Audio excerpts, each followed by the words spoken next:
Okay, very good morning to all of you. Professor James, Director of the Institute, Professor Jinguk Lee, uh, Sandy Chan, and Sarah Petrosin, and my colleagues and dear participants.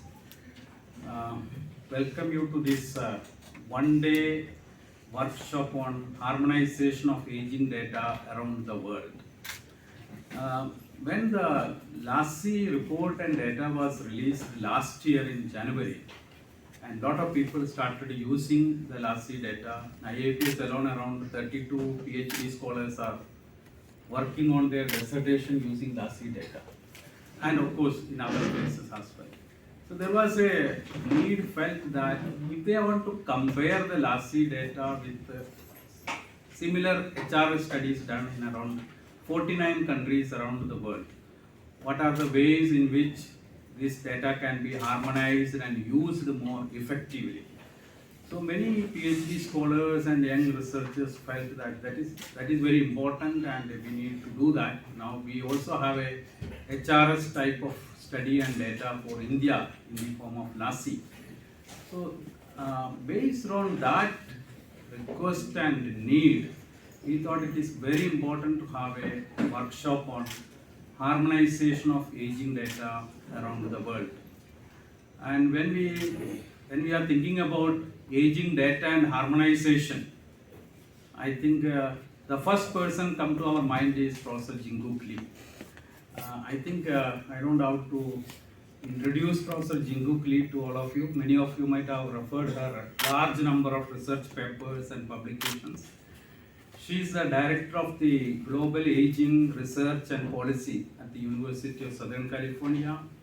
She is the professor of economics there and also the PI, principal investigator of the harmonization of aging data around the world, which is supported by National Institute of Health. And she is also heading as a director, the Gateway of Aging Data, which take care of data from various HRS studies. And many of you also know her as the principal investigator of the longitudinal aging study in India, and also the LASI DAT, diagnostic assessment of dementia in India. So thank you, Jinguk, for spending your time and agreeing to come here and to be with us this day. And so I request Dr. Saren to present a bouquet to Jinguk.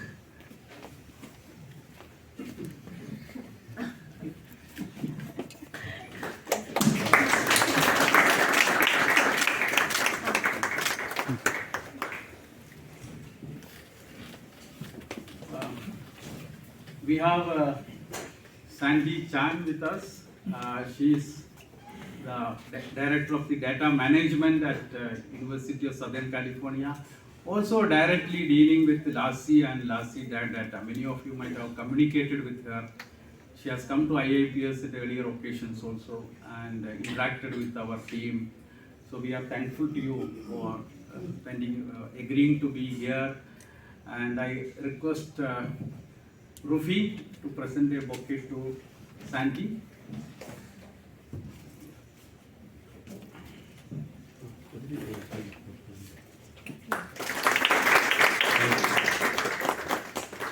We also have Sarah Petrosin, who is also dealing with the harmonization project as well as the LASI DAT project. So I request Akansha Singh to present bouquet on behalf of all of us to Sarah.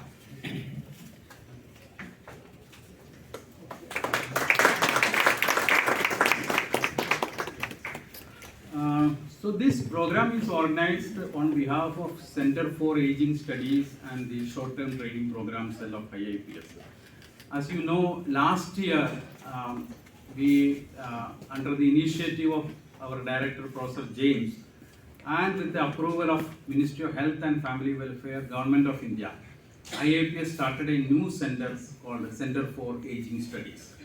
And we also have a large number of, there are few participants from outside, so for their knowledge, major studies going on here like the longitudinal aging study, study on global aging and adult health, and various other projects on aging, as well as large number of scholars working on aging issues. So we are very happy to organize on behalf of the Center for Aging Studies. So let me thank our resource persons, Professor Lee, Santi and Sarah, for agreeing to be here and ready to spend their one full day with us. We have a very scheduled, very tight program today. I think the agenda is already with you. And we will be also sharing some of the presentations and materials to you through online. So now I request Professor James for this Director of the Institute for this opening remarks. Thank you, Professor Shekhar, Jinko, Sandy, Sarah, and my colleagues and dear participants. And good morning and welcome first to IAPS, those who are not from IAPS. I think majority of you appears to be from IAPS, but there are also, I understand that 10 participants from outside. So it's wonderful to have this harmonization data training program today here, because as you understand, there is also a large emphasis. I was talking today morning with Jim Cook. There's also a large emphasis with the national education policy, etc., by the government of India on internationalization of our education.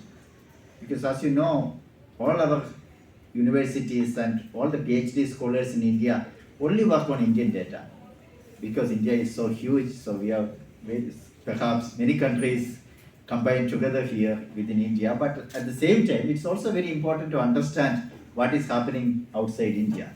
That's why it's always good to also examine these data which is there outside, and but in that case we need data which is comparable, which can be measured with almost in a same definitions, as well as all other characteristics which we expect from a data. So that's why the LASI data, which is harmonized with HRS with all other countries, which is happening in 42 countries or 43 countries of the world, it is very easy for these research scholars or even the scholars really to examine these data and then analyze it for better understanding of what is really happening in the field of health, in the field of aging, and also in other related areas. So it's good that Jim Cook has agreed to come over with a team to really teach this.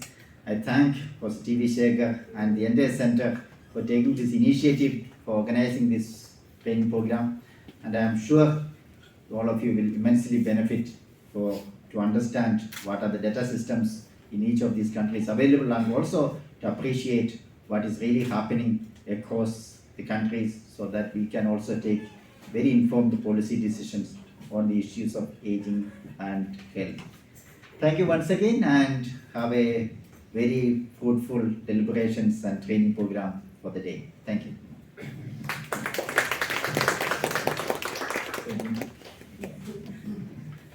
First of all, I want to extend my thank you to Dr. T.V. Shekhar for having us on today's workshop and organizing here. And I really appreciate Dr. James' support for both LASI project as well as our initiative to work together to learn more about population aging and its implications around the world.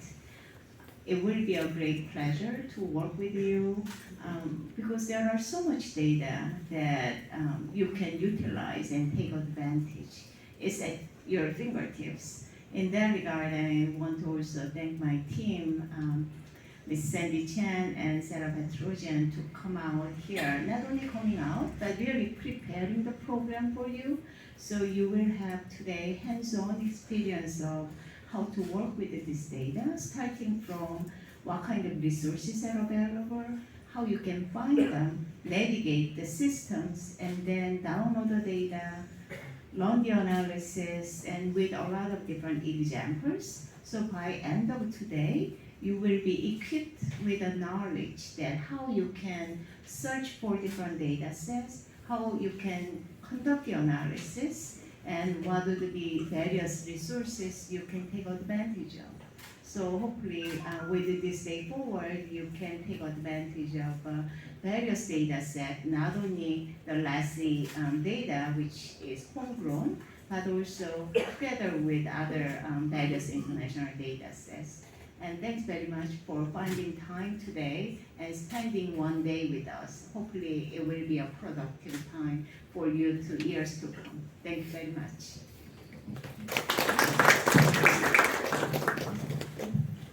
So now we will start our first technical session. Over to Professor Jingu.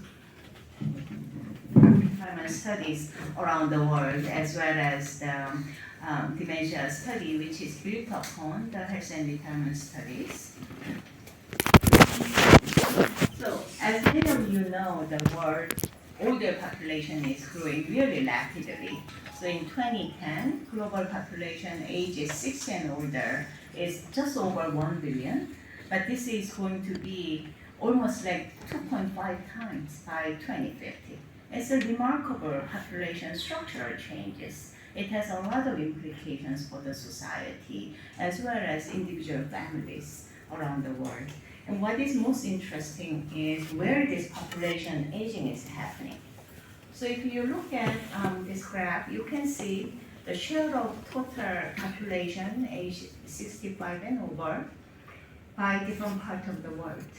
And you can see all different around the world, and ranging from European countries, US, India, and Africa, all around the world, population aging, and the share of older population is increasing.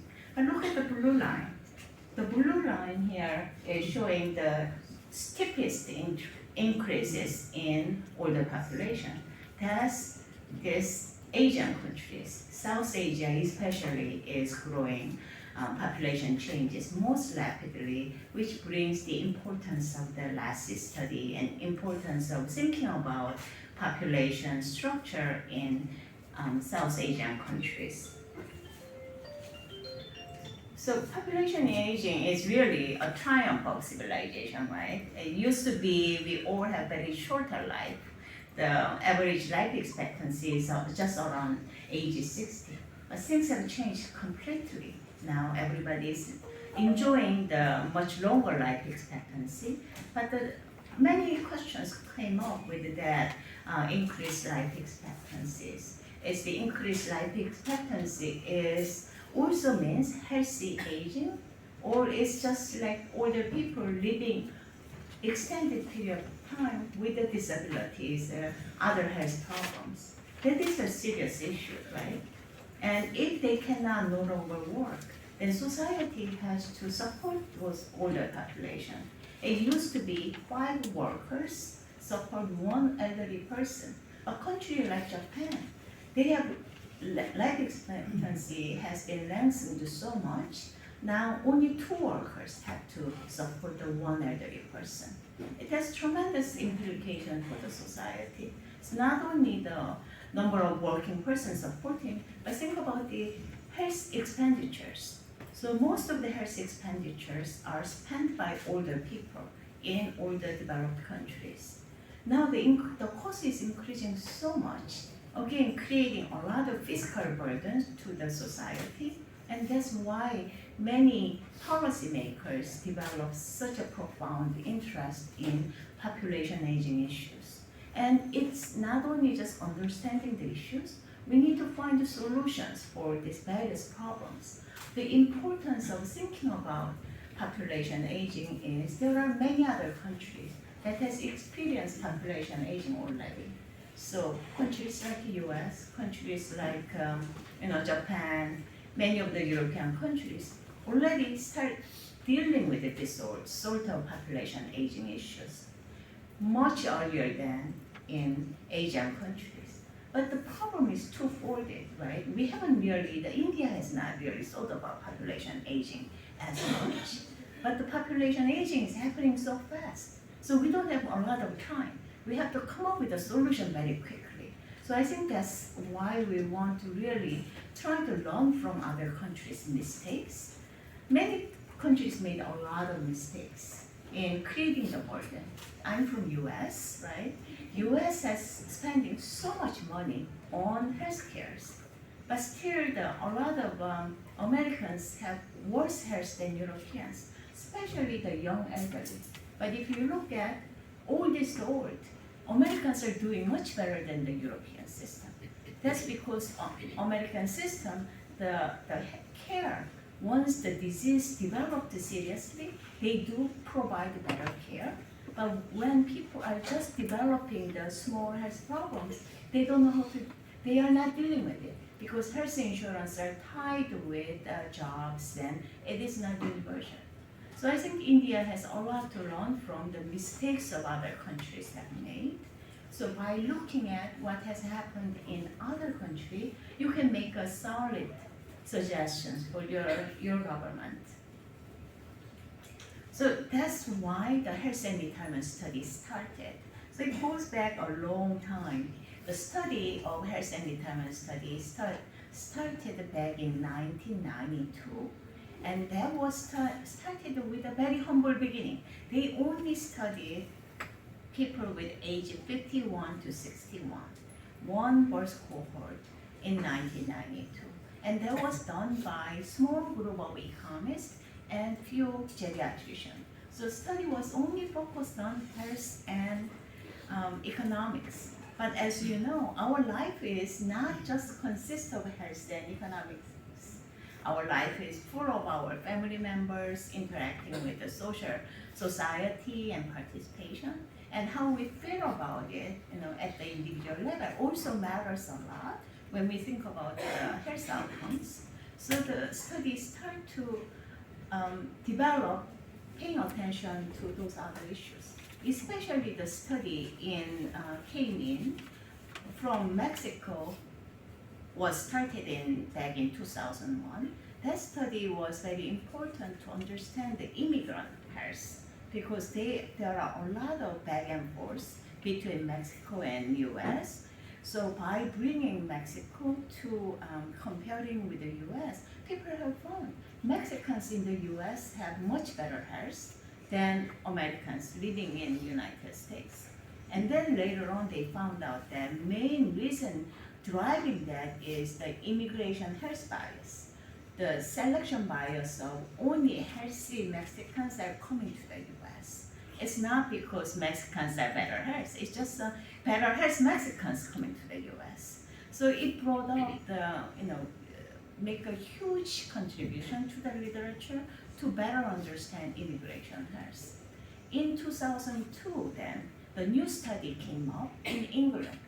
So the study is called English Longitudinal Study of Aging, and that was started exactly comparable to health and retirement study in the US. Because because of the history, a lot of the Englishmen came to the US, right? So if we compare the Caucasian man in the US, comparing with the Englishman in England, that was the main motivation. So in the United States, National Health Institute of Health provided a lot of funding to England to make that English study to start.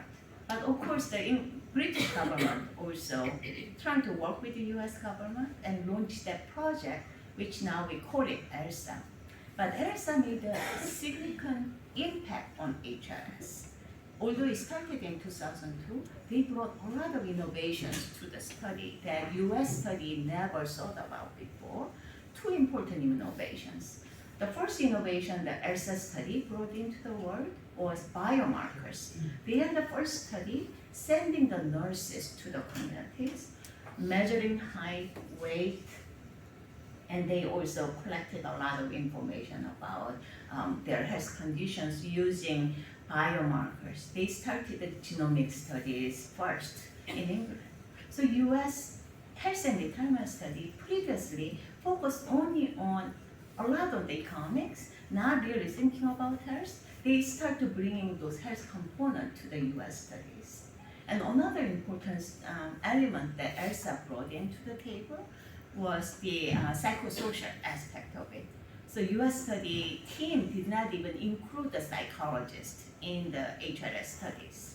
But ELSA study first started developing a whole instrument on psychosocial measures, measuring people's personality. And there has been a lot of findings. Personality matters in health. Like those people who are more conscientious know how to take their medication on time, right? And they can take care of themselves much better. The conscientious people tend to be more better performance on the jobs because they tend to show much more diligence in the jobs. All of those studies have started with ELSA, and with that influence, the US studies now start collecting those information. So, which is really interesting is whether all those measures, would that really also show the same patterns in other countries? I think those are really open-ended questions because nobody has really studied them yet, right? So what it would play out in different countries are really unknown. And after that, there are a lot more studies came in, especially the European countries, all the Caribbean studies, the Asian countries. I started a study called Korean Longitudinal Study of Aging back in 2006, right after SHARE. There was first non-Western study because even translation is hard, right? What we say in English, you put that in Hindi or Punjabi or Kannada, how it really means, the culturally could matter different things. And the systems are very different.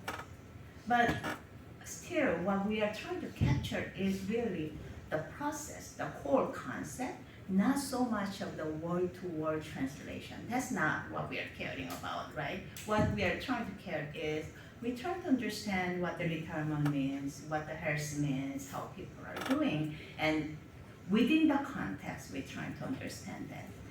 In this graph, I like to show you this orange on the far right on your hand. That's India. That's LASI. Because the LASI with IIPS's team's effort, we have interviewed over 72,000 respondents who are representative of this country, but also every single state and union territories around the country. That sample size is the largest among all the HRS studies, and that really brings the new insight. Right now we have only one cross-sectional wave, but Dr. James and Dr. Shaker and I have been really working hard to try to make our study longitudinal, true longitudinal study. Then I think the world will learn from us because there are so much data that nobody has really tapped into to understand the aging much better. So I think it may be good to give you a little bit of idea of what are all these studies are really available. Because as Dr. Shaker and Dr. James mentioned, there are over 20 surveys around the world from 47 countries. So I think the first task is to understand what's available where, right? And this is also quite dynamic. There are newer studies under development too. So let me tell you a little bit about each of those studies. As I mentioned earlier, you learned about Mexican health and aging studies started in 2000. We already have conducted follow-up interviews. So you can see over changes of the Mexican health. Mexico is a very important country in the sense that Mexico and China, I would say, in comparison with India, because both of them are middle-income countries, right, developing very fast. So you can kind of share some of those common ground of characteristics of middle-income countries. I think it will be very interesting to see how the longitudinal changes look like among the Mexican population compared with once we have panel data available in Indian as well. The share was big advancement because the share director, Professor Axel Boshi-Supan, started a European study. They only started with the 14 countries around Europe. But then they brought in all the European countries under share umbrella, as well as Israel. So it has a very large sample like LASI, and they are harmonized in the sense that even though there are so many different countries, starting from European countries like Southern European countries like Italy and Spain, ranging to Scandinavian countries. They use single instrument and then translate it. Very similar to our LASI model, right? We started with one instrument and then translate that into different states. So Share takes a very similar approach. Share brought in very important innovation to HRS, which is called life history interview. So life history interview is when we interview people, right, in LASI, we interview people at age 45 and we try to follow them over time. In the ELSA or HRS, interview starts at age 50. But if you think about it, life doesn't start at age 50 or age 45. Life starts when we were born. So but it is impossible for the birth cohort studies to grow older because then it takes 50 years to see the aging process. So as an alternative, what Share has developed is they developed a life history interview, retrospective life history interview. So basically what they have done is showing their life calendar and ask them what their life were like when they were childhood, when they were in young adulthood, and when they get first married job. Our memory gets old, right? It's very hard to remember all of this. So there might be a lot of biases. So in order to overcome that, what they have done is actually giving the anchor mark, both external event, like there was big tsunami or there was a COVID, right? Those are important event. Then people kind of understand, oh, I was like before the pandemic, my life was changed because of pandemic. Or people sometimes give the internal landmark features, like when the first child was born, when you got your first job, or when your parent passed away. So by providing those anchor points, helping people to understand what their life was during that time, and try to create their life histories and see how early life influences later life outcomes. That becomes a lot more important. If you look at the literature nowadays, in sociology, economics, or health, doesn't matter. Everybody is talking about life course approaches. And trying to capture that early life is really important. And that's one of the things that Shaker and I talked about, bringing life history to the LASI as well.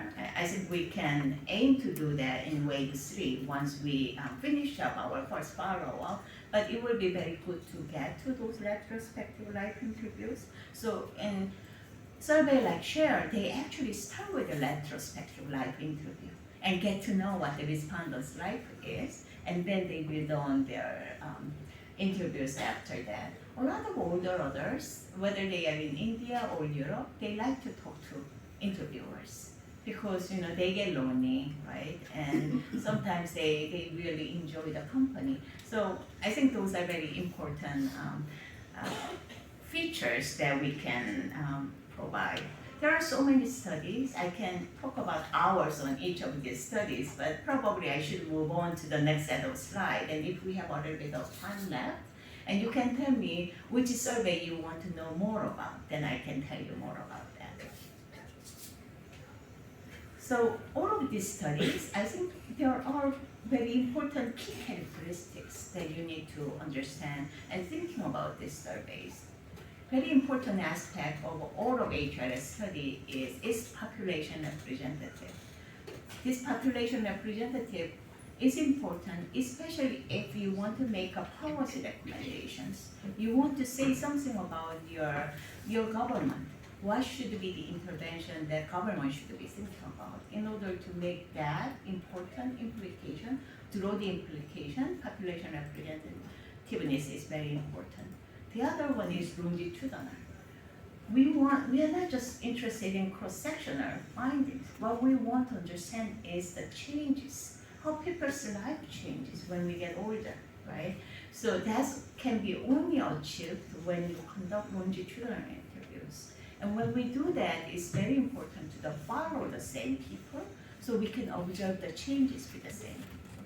So if you look at any of the HRS studies, you can track the people, and especially in like HRS study, we started back in 1992. We follow people, and when people get divorced, we follow both spouses, right? We have seen some of our spouses get divorced and they get remarried to the same spouses. And you can track all of those and kind of see how those marriage dynamic influences people's everyday life. All of these studies are multidisciplinary because, again, our life has very multiple dimensions. So all of these studies are doing that. And all HRS studies have a coordinated instrument. So we call harmonizing instrument is very important. That will allow us to do cross-country analysis. And these studies have high-quality economic data. Economic data is very hard. Asking somebody's consumption, income, and asset is very difficult. Usually people wouldn't mind talking about, complain about their health or headaches, right? They would be happy to do that. But people don't want to talk about how much money they make. So it's very hard. So the way that we try to overcome that is when we ask how much money you make per month, people are reluctant. But we follow up. Do you make more than 10,000 rupees? 50,000 rupees? People can say yes or no. That's a lot easier to answer. So that's how we approach it, right? So we follow up with a couple of up to 3 questions, trying to get that people's income. And that provides a very high quality economic data that we'll utilize. High quality economic data is also very hard to utilize. So later when we have our data workshop, Sandy can tell you more about how to deal with those economic data. But our team also processed those data already. So many of the disciplines wouldn't care how we clean up the data or how we construct those data.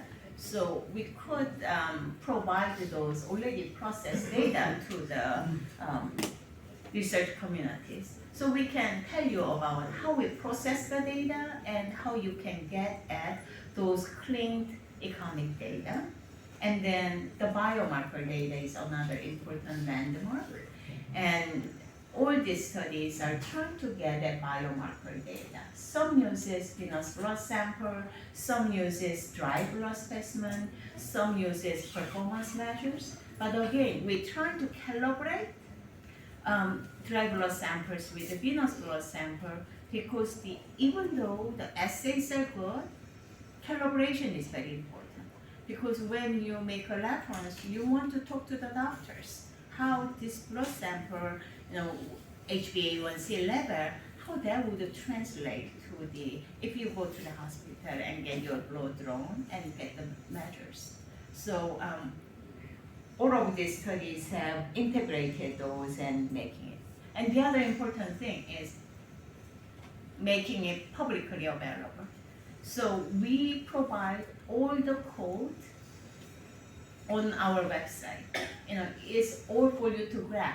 There's nothing to be secret about. So whatever we build, we make it available on our website. And you can use it, you can take a look at it. All the data is on the website. So we have various countries' data. You just need to register it, and then you can download the data, and then you can use it. Nothing else is needed. You don't have to pay a dime or 1 rupee for that. It's all free. So because we built this data using taxpayers' money, public funding.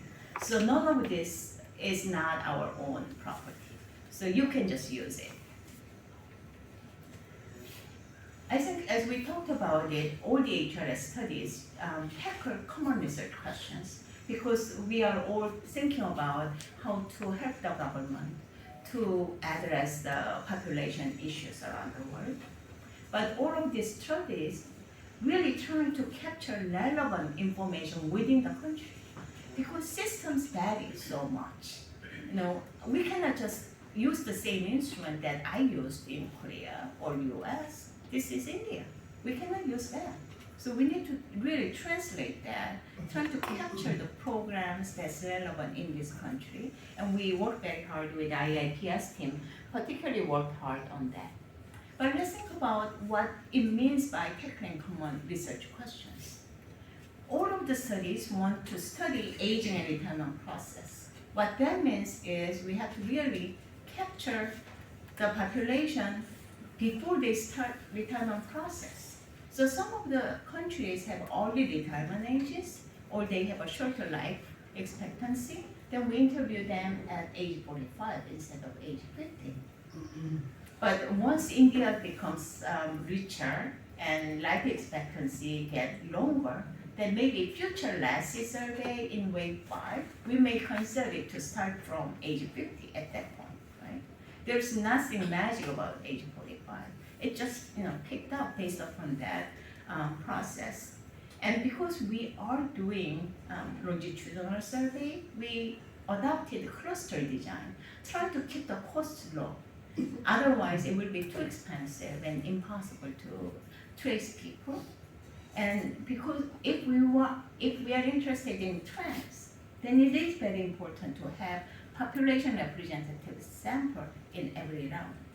But that is very expensive. So none of these studies do that. So like in the US health and retirement study, we usually refresh the sample in every 6 years because the original recruiting becomes so expensive. On the other hand, in order to study individual trajectories, we follow the same people. And we try to make sure we follow individuals wherever they move. Because movers usually have different characteristics. They are either healthier, as we talked about, the Indians in the US or Mexicans in the US, they are healthier.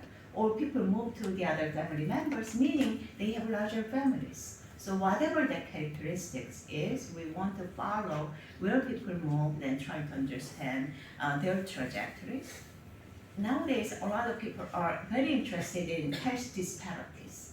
We see a lot of disparities between gender, socioeconomic status, right? Different race and ethnicity. Health disparity is a very important issue. Urban-rural differences, really important issue, right? So we need to make sure if there are minority sample, all these studies oversample those minorities in order to speak about health disparities. Health disparities are a very important topic, and I think all of you can study. And you can think about it. You will see the real consistent pattern, whether you are looking at minorities in England or minorities in India, you will see same sort of disparities in this world. And we all study impact on policies and programs. So there, especially many of you are young scholars, what I would recommend you to do is you look at papers that's already published. Just choose the topic. Later on, Sarah will show how you can do that. But if you have a particular topic that you are interested in, just read a paper that is already written using MHAS, using HRS, and start from there. They will give you a really good template that you can start from, and then use that template for Indian data when you try to answer same research questions for India using Indian data, and look at the data, right? Whether it's a health disparity or retirement process, you can do that. It will give you somewhere to start, because I remember when I first started my own dissertation and writing paper, writing first paper is most difficult job, right? It gets easier all the time, but writing first paper is very difficult. So when you write your first paper, don't try to come up with a topic from the air. That's too hard. Just read the literature, pick a paper that you like most, high impact paper, right? And use that for India. I think that will give you a very nice first paper. And after that, you will have more idea as you come along. So, especially when you look at the policies and programs, many of these countries' data have been used to study policies and programs, impact of programs. So you can evaluate program effectiveness, policy impact within this country by look at other countries' examples. And then nowadays there is a lot of interest in dementia because dementia is the number of dementia is prevalence is increasing, people living with dementia is increasing. The cost of dementia, economic impact of dementia is so high, it's more than Apple, more than Google. So there has been a lot of funding opportunities, scholarship opportunities. So it's a good area to study. And we have LASI study, which is built upon LASI study. So I welcome all of you to work with those LASI data. And that is also available on our website. And when we try to bring try to capture those important research questions, the LASI, what we have done, what IIPS team has done is bringing a lot of local experts to get their advice. We invite government to hear what matters to them, what they wanted to know, and then we try to test our instrument many times to make sure it's working. And then, but still we have to struggle a lot looking at, because we have to work with 18 different languages, different reality and policies. Politics matters, right? We go to Muslim environment that's very different from Hindu environment. We have similar experiences in Israel, in different countries. So we have done that, but I think even there, if let's say you are a scholar with a lot of interest in methodology, one of my colleagues right now have looked at interviewer effect, look at hypertension prevalence in India, in Mexico, and in the US, because they think how interviewer do their job may matter when you measure your blood pressure, right? We measure 3 times and we get the average scores, but everybody use different equipment, different administrator may have a different impact. You can do a methodology study and see how much of the interviewer effect have implication on hypertension prevalence. When I heard my colleagues at Stanford doing the study, I was very nervous because it would look bad on us, right? If our interviewer have so much impact on our hypertension prevalence matters, then our data will look bad. So I was like, at the beginning, I refused it. I don't want to do this study. But then I thought it would be better for my team to look at it. Because if somebody else pointing the fingers to us, that's even worse. So we got involved and we looked at it and our data looked very good. So Shaker, congratulations to, and also Saram, you guys did a wonderful job. And we are writing that paper now saying that the quality of our interview was so good. The bias the interviewer bring to the data is really minimal in India. So many people can write that sort of methodological paper too. So I think it's a lot very important to think about science in a very narrow, specific manner. So you can write a paper in a timely manner because number matters, as you know. So as we talked about a lot of things, worldwide HRS provide panel data, we talked about it. It provides rich biomarker data. We talked about rich life history data. And one other thing that I haven't talked about it is end-of-life data. So in the US and many other countries now, people worry a lot about long-term care because the children move out of parents' homes. Who will take care of the elderly, right? Institutions are built up, but nursing homes are very expensive. Old age homes are very expensive. And elderly often wants to stay in their homes rather than going to the institutions. So it's very controversial area of research, long-term care. So what end-of-life interview do is when we found out that respondents passed away, we interview their family members and ask about their circumstances around death, how they take care of the cause, what was experience like at the end of their life, who take care of those people, and what kind of healthcare they have utilized. So that is end-of-life data, and we have those end-of-life data in various countries. And we are also collecting that data for LASI for our second wave. And we have very in-depth cognitive test data from our dementia studies. So I'm gonna just touch briefly on each of the data we talked about. So panel data, it has different dimensions. As you can see, all the HRS panel data includes demographics, healthcare utilization, health behaviors, the wealth data, income, consumption, family and social network data, employment and retirement. You have this data from 47 countries around the world that you can use.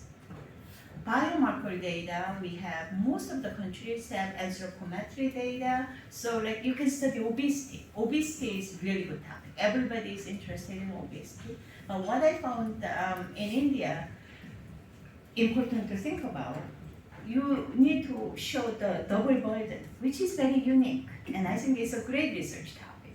You know, you have a lot of population underweight. At the same time, you also have very large population, obese and overweight. There are not many countries have those kind of double burden. You cannot just focus on obesity. In many of developed countries, they only focus on obesity. But if I'm writing a paper in India, I would look at both. And that data is available for you to use. And there's a lot of data performance measures. People look at grip strength, time to walk. Many of people use those data to write frailty. So you can do that. Blood assay data is available. And many new countries now also make genetic data available. So there are different genetic structure. I mean, I think most of you are social scientists now. So social scientists now also use genomic data. Instead of going to the raw data, what they use is what we call it polygenic risk score. So what it does is it captures all the genetic, create a single index score of showing the endowed genetic characteristics of, for example, your endowed characteristics of cognition, endowed characteristics of risk of obesity and so forth. So if you use that, then you can just use as a one variable without knowing a lot of genomics. But there is a field is growing on social scientists using genomics because you can use it as an instrument, right? Because it's not confounded with other factors. So that is one of the advantages of using those data. And then the retrospective life history data is available from HRS, ELSA, SHARE, CHARLES, and CLOSA. You can have my slide, so you don't need to worry about taking pictures. So for the life history interview data, you can get the whole job history of when people stopped, changed their jobs, how much they earned between different jobs. You can see people's marital histories. You can see how the child, when the firstborn was done, how much of interval was there, whether giving a birth to a child, how that is related with their work patterns, for example. A lot of interesting paper you can see. Having for example, being a first child has a positive impact on males' labor force participation. When firstborn child is born, men feel more responsibility, right? So they go back to work, they work harder. On the other hand, a lot of women take a break. They have to take care of the young child at home. So you see complete vivid pattern on that. And over time, many of the women come back to the labor force, but even within Europe, we see such a big difference. The French woman tend to stay at home much more than the woman from Germany or in Netherlands. And you can relate that to what would be the pension income the government provide, how much of the maternity leave government provide. So there's just so much potential you can do with those kind of rich life history data, right? And this data is already in a very easy to use format. So you can see at what age they were employed. So we call it the sequential data. So at individuals at each age, what is their marital status, what is their working status, what was their health like, whether they have a house or they were renting an apartment. You can have all of the data again in this number of countries. The Korean data only has a job history, but the Elsa and Share has the richest data. If I were you, if you're interested in using life history, Elsa and Share has the best data. So I would use those. HRS did not have utilized calendar method. They just used the mail questionnaire. So data is a little bit more lesser quality. And charts, we are working on it. So you can use charts life history data, but it's a little bit more difficult to use. But we are working on making data a little bit easier to use. So when that time comes, you can also look at the China data as well. We talked about end-of-life interview data already, and I have written a few papers looking at the place of death, where people die really very a lot. Whether they die at the hospital, whether they go through the end-of-life devices, how the end-of-life decisions are made, those vary a lot, and it has so much implications, and how government structure those, and what kind of subsidy they give to the families and caregivers change people's life experiences, right? At the end of life, how they live that last year of their life. I lost my parent a few years ago. I mean, it was quite an experience, and you think twice about, what it would be like, and how those most important days of their life is spent. It's so much tied with how government structured hospitals, long-term care insurances, and so forth, which is amazing, right? In the US, for example, there is a maximum nursing home stay of 30 days. So if somebody stayed in the nursing home for 30 days, and in order to have a financial benefit, many of the people get discharged and then re-enter it, just because the system is set up that way. In other countries like Italy, there is no nursing home. So the daughters typically take care of their parents in Italy, so they just withdrew their job and stay home to take care of their parents. It is really interesting to think about how these programs are related with the people's lives, and not only older people's life, because also younger people's life. Right? As adult child, you have to care for your parents. So it has a lot of implications, whether government provide the allowances to your parents, whether government provide the services to your parents, really has a lot of significant impact on young people's life. So I think these are important things you can also study. So now, finally, the combination data. So the age gap data started back in 2016. So this is really trying to leverage on existing longitudinal cohort, and it all used the same set of batteries, and it also interviewed the family members to learn about what would be like, to learn about the cognitive status and activity limitations of the parents. And all these studies are aimed to estimate the dementia prevalence, but more importantly, the risk factors and how we can prevent.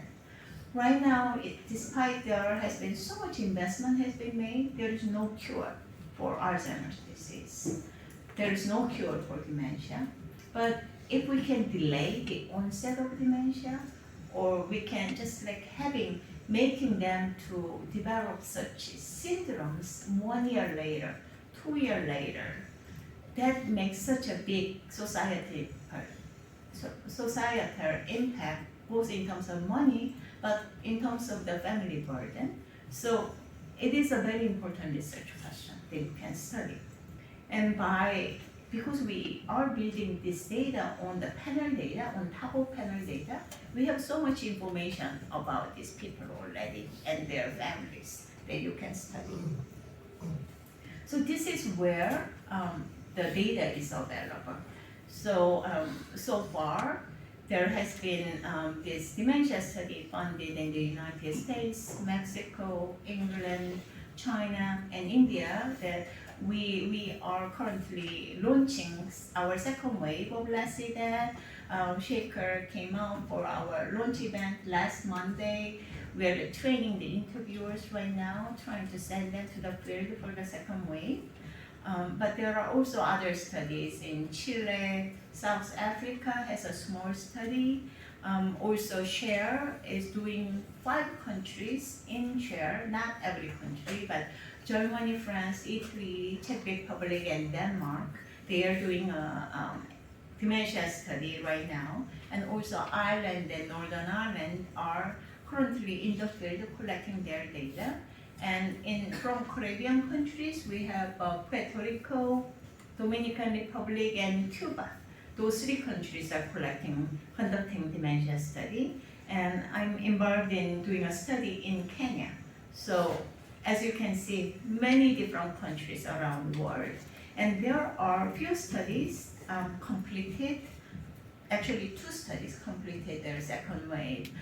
Mexico and South Africa. There you can already see dementia incidence, but in other countries just begun doing the second wave in US and China and India and South Africa.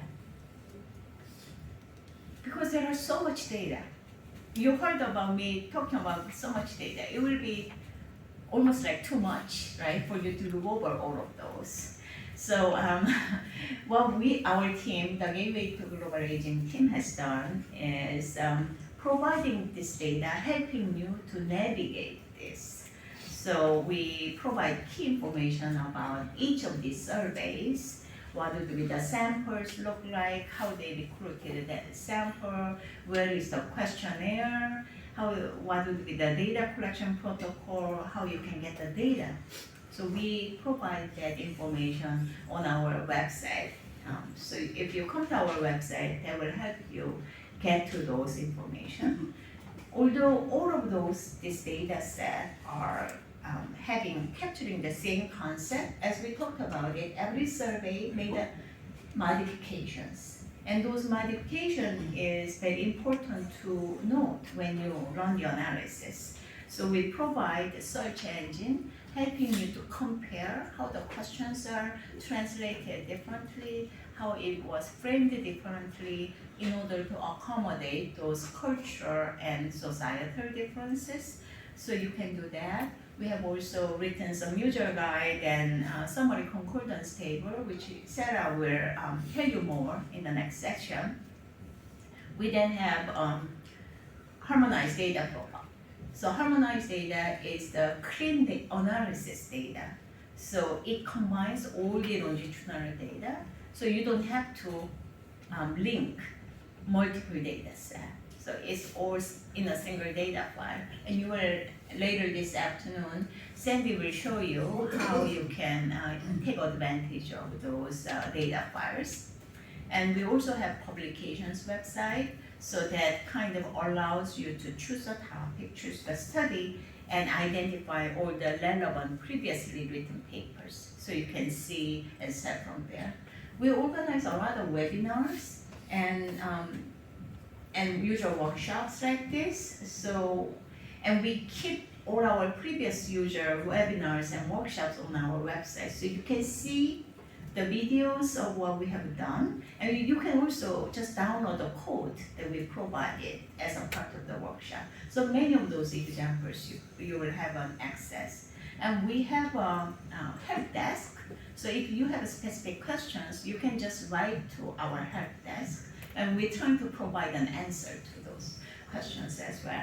So all of these features Sarah will provide, and I really thank your attention. It's been great to meeting you today, and I would be happy to answer any questions you may have before our tea break. I think we have about 7 minutes left, right, Shaker?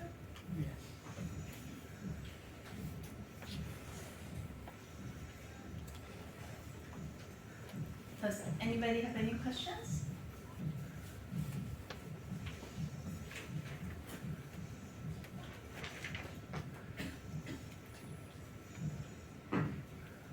Shall we break? Yes, please. Manlal Mishra and I'm doing PhD here. My question is about last section, vignettes data. Why we are asking some names randomly to the respondent? He select some common male and female names from the given list of names. What is the use of that? Oh, you are talking about the vignette data, right? Yes, yes. So the use of that data is when we ask people's subjective feelings, a lot of times it get biased if we frame it to yourself or respondent themselves. They wanted to answer which would be comply with the social norms. So by putting another random person's name, it provides the distance. So I can say, what would be you supposed to be doing? So like for example, caregiving burden. A lot of times we ask about caregiving burden. Many people say it is daughter's duty or daughter-in-law's duty. So I would not say it would be stressful, but if we frame it differently, if so and so, Gita has to provide the care. It is just like third person, you are answering for third person. People provide honest answer. So that's the main reason why we provide those random names when we ask those kind of questions that would be associated with societal norms. Thank you. So first, for today's agenda, I'm going to first do some introduction of the country that the data we'll be using, and then I will introduce the research question will guide today's analysis. Next, I will show you how to create a combined data set. The last, we will do some cross-country analysis and exercise. So first, the introduction and research question. So Sarah already showed this, and then she already explained all these three studies. So today, as I mentioned, that we are using these three middle-income countries as our cross-country analysis. The reason we use this is based on 2021 World Bank definition. So there are two tiers of middle-income country. One is lower middle, and one is upper middle. The India is one of the lower middle country, and then Mexico and China actually are the upper middle. So using these three countries is a good comparison.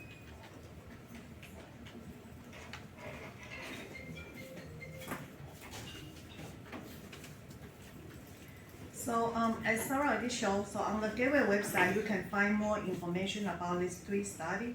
Let me switch.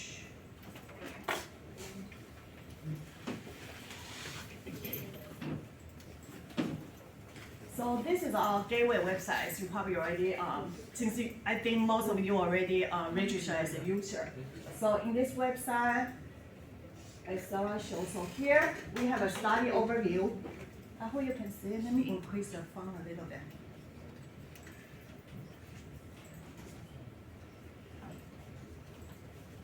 Okay. So in this study overview, you can see we list out all the study here. And then today we are going to use the NHAS, and then Charles, and Lassie. And when you click the study here, you will see all the study detail. So we have a sampling frame, we have how the data collection time frame, and then we describe the sample, how many samples they collect, and then also provide a link to download the data, and then this is the data access. So it will be same for all the three. You can play around and then see when you click the last, it will be the same, and also for the charts. So this is the study overview.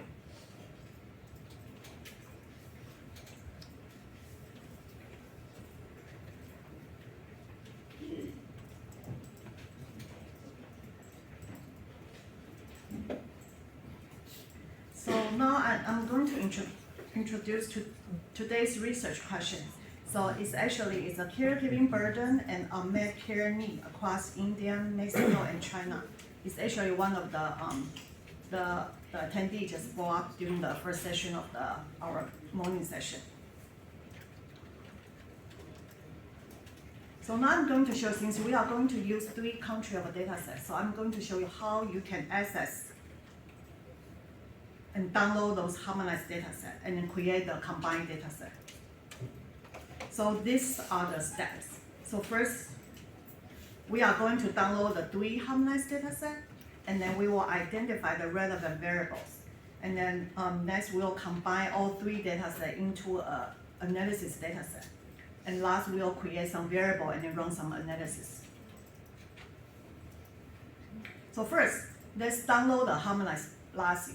So you will do, you will just download the file as I mentioned to you while we are doing it. So you will go to the G2 Aging website. So go to the website.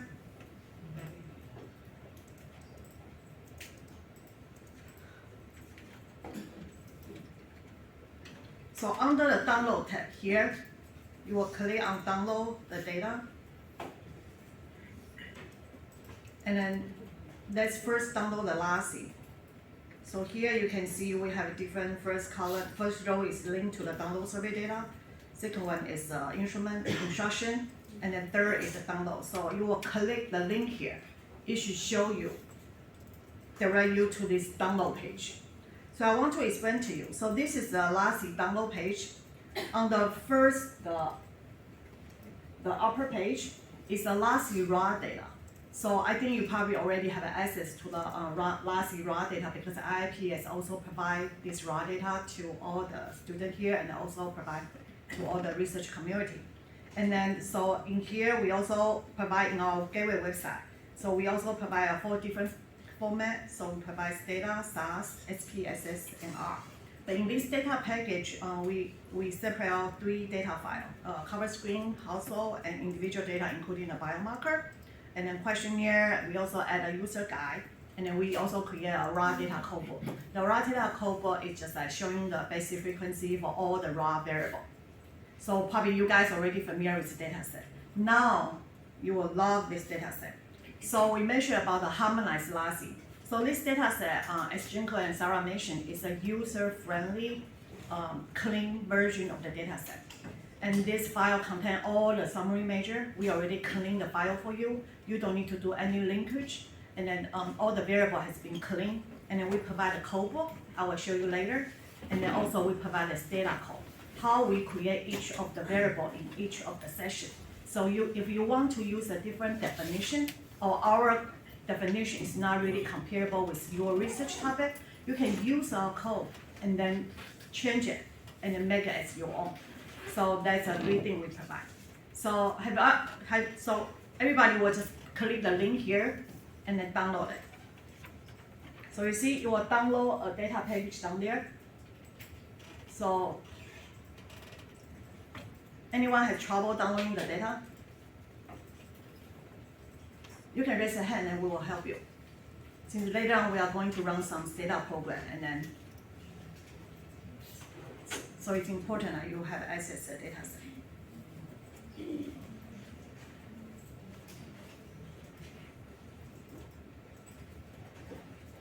So I assume everybody already downloaded the data. So now we'll move on to download the Mexican data. So we cannot, for downloading other study data, we cannot give you the data set. You need to register as a study user. Then you will download it from their website. So here's the website you can download. So the website here, the other way to do it is also go back to our download page. When you click the download here, let's look at the MHAS. Here's the link to the download survey data. If you click this link, it will bring you to the Mexican, the MHAS study. And first, you will register as a data user. So let's register here. Do you find this page? Oh. So you will type in all the information here and then you will sign up as a user.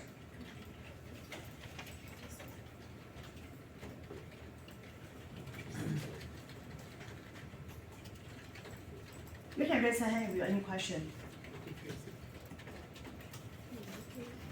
Don't worry if you really have trouble downloading or access the data file.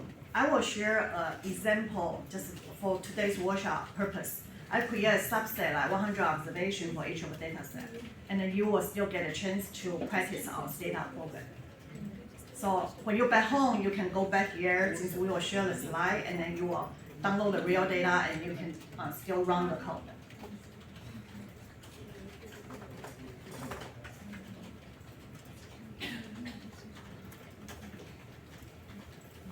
So you see already as a registered user, for me, I just log in.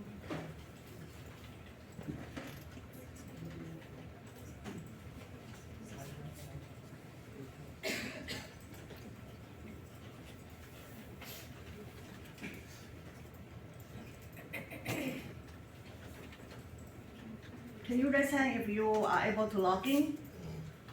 No? Good. Some people are already logged in. Good, very good.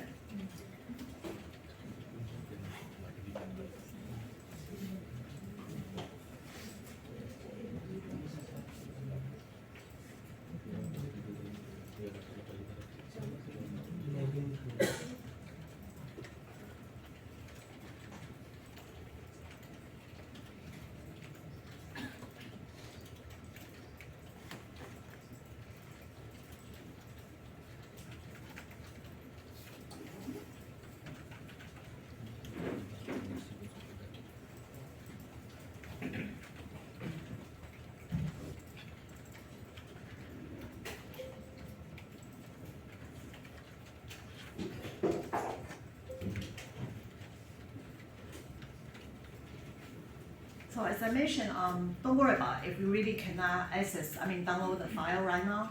So later on, I think we already as IT just to put the example data set on the server. And then when I finish all the exercise, accessing the data, you guys will have access to the sample data set.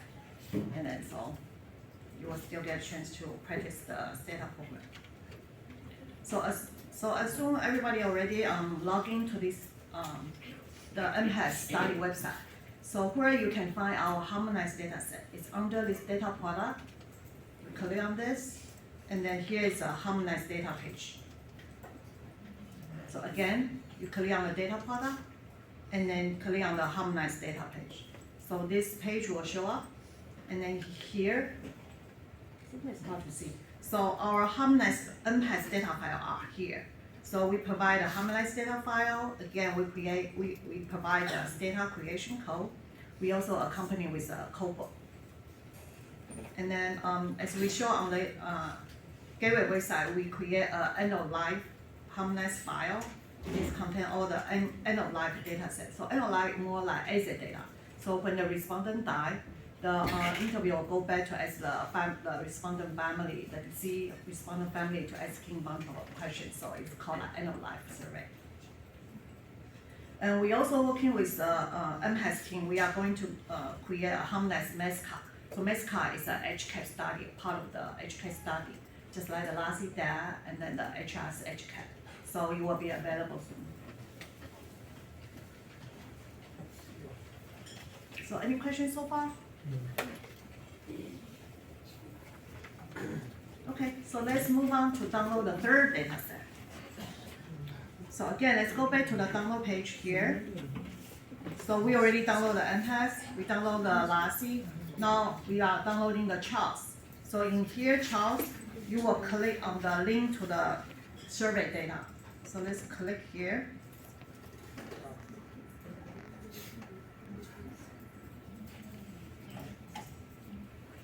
So now you can see this is a child study website. To sign up, just click the sign up here.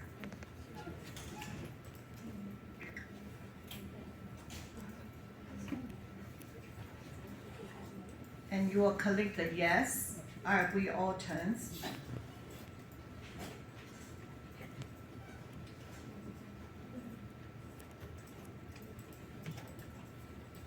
So you can provide all your information on this page and then register as a user.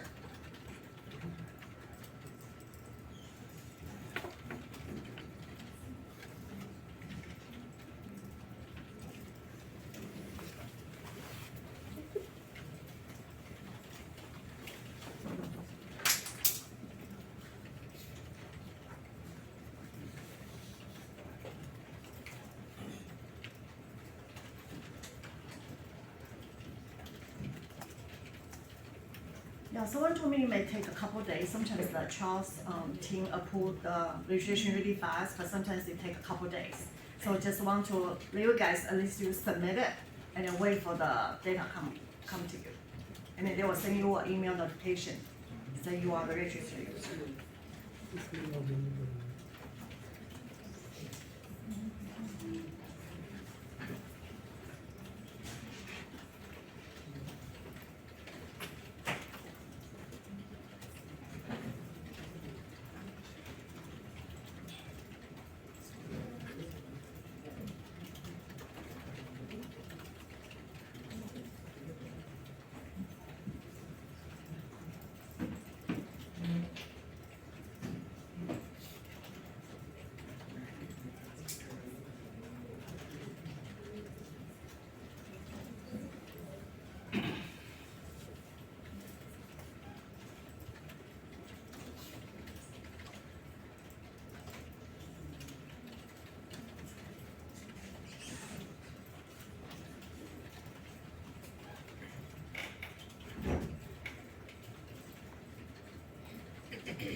So for those of you who have trouble, like cannot get the data right away, so you can log into the training computer here, and then we. Okay, you go ahead. Okay.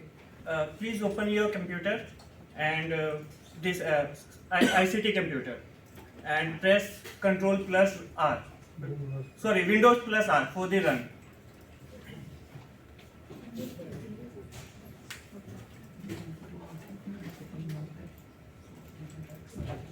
Oh, okay, sure.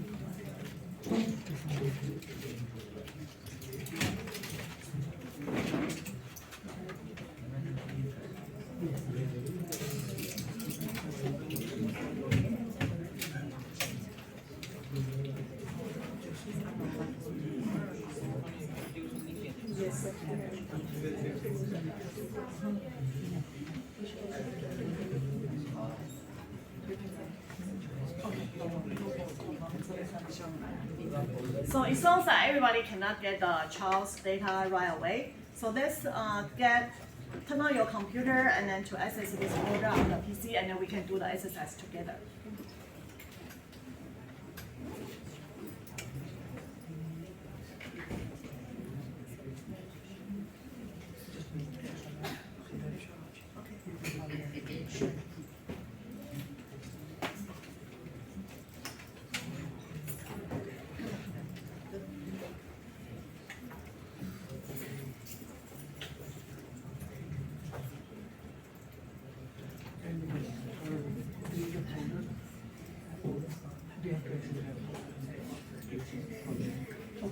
Can you run it here? No. Yeah, I mean.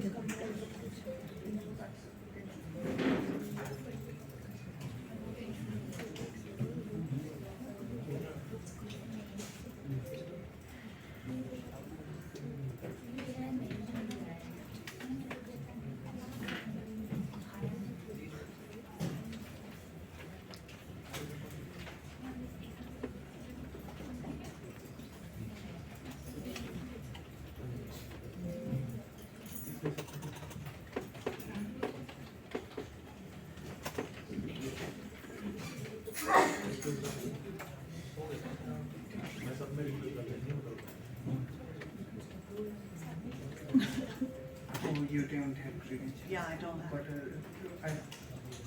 this computer have credentials. Okay. Anyone had trouble to access? There's a folder for something workshop. Did you see the folder? Yes? And then you see they should have 3 folders in there. Who already have access? Can you raise hand? If You have to go this folder named H_AG_workshop. Yes. So if your neighbor doesn't have access, you help your neighbor.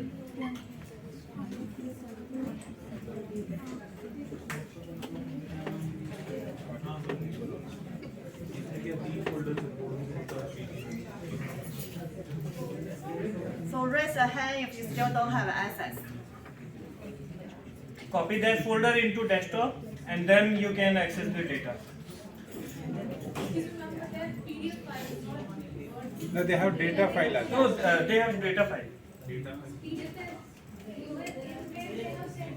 Can you mail the document to Are you using the mail? No, it's in a server, IPS server. I already checked in that laptop. Do you have their email?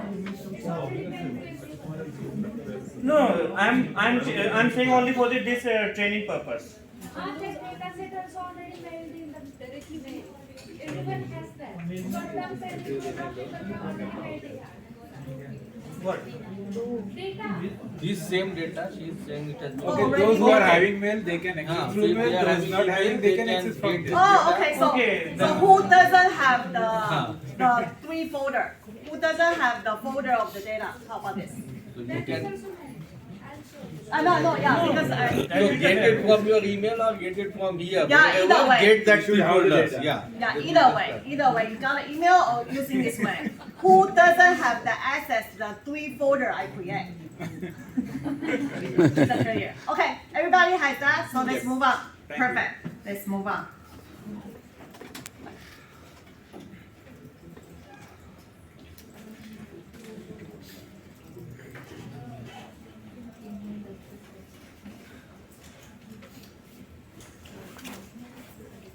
Okay, now, next step is to identify the relevant variables. Now I'm going to ask a question to see whether you guys pay attention or not. First, since we are working on these 3 data set, right? And then we show many times that what's the year this 3 study has been conducted interview. So now we want to see the most recent year for those 3 studies will be our year of interest. Is anyone know which year will be our year of interest? 2017. 7. Okay, I hear 17, 18, I hear 18. the last year. The last one. So who think is 2017?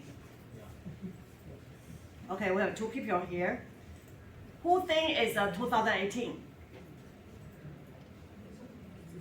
Very good. We have more people on 2018. Any other question? Any other answer? I mean, it's based on the LASI, this and LASI available data, because we are comparing 3 countries, and we need to make sure we need to include those 3 countries. So LASI have only 1 year, so we will be taking that year. That's correct answer. Let me show you how we define, how to find that year.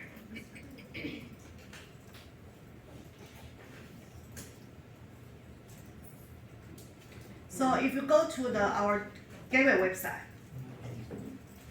so you click on the core interview, and then it will show on this column, we show which year of the survey has been conducted.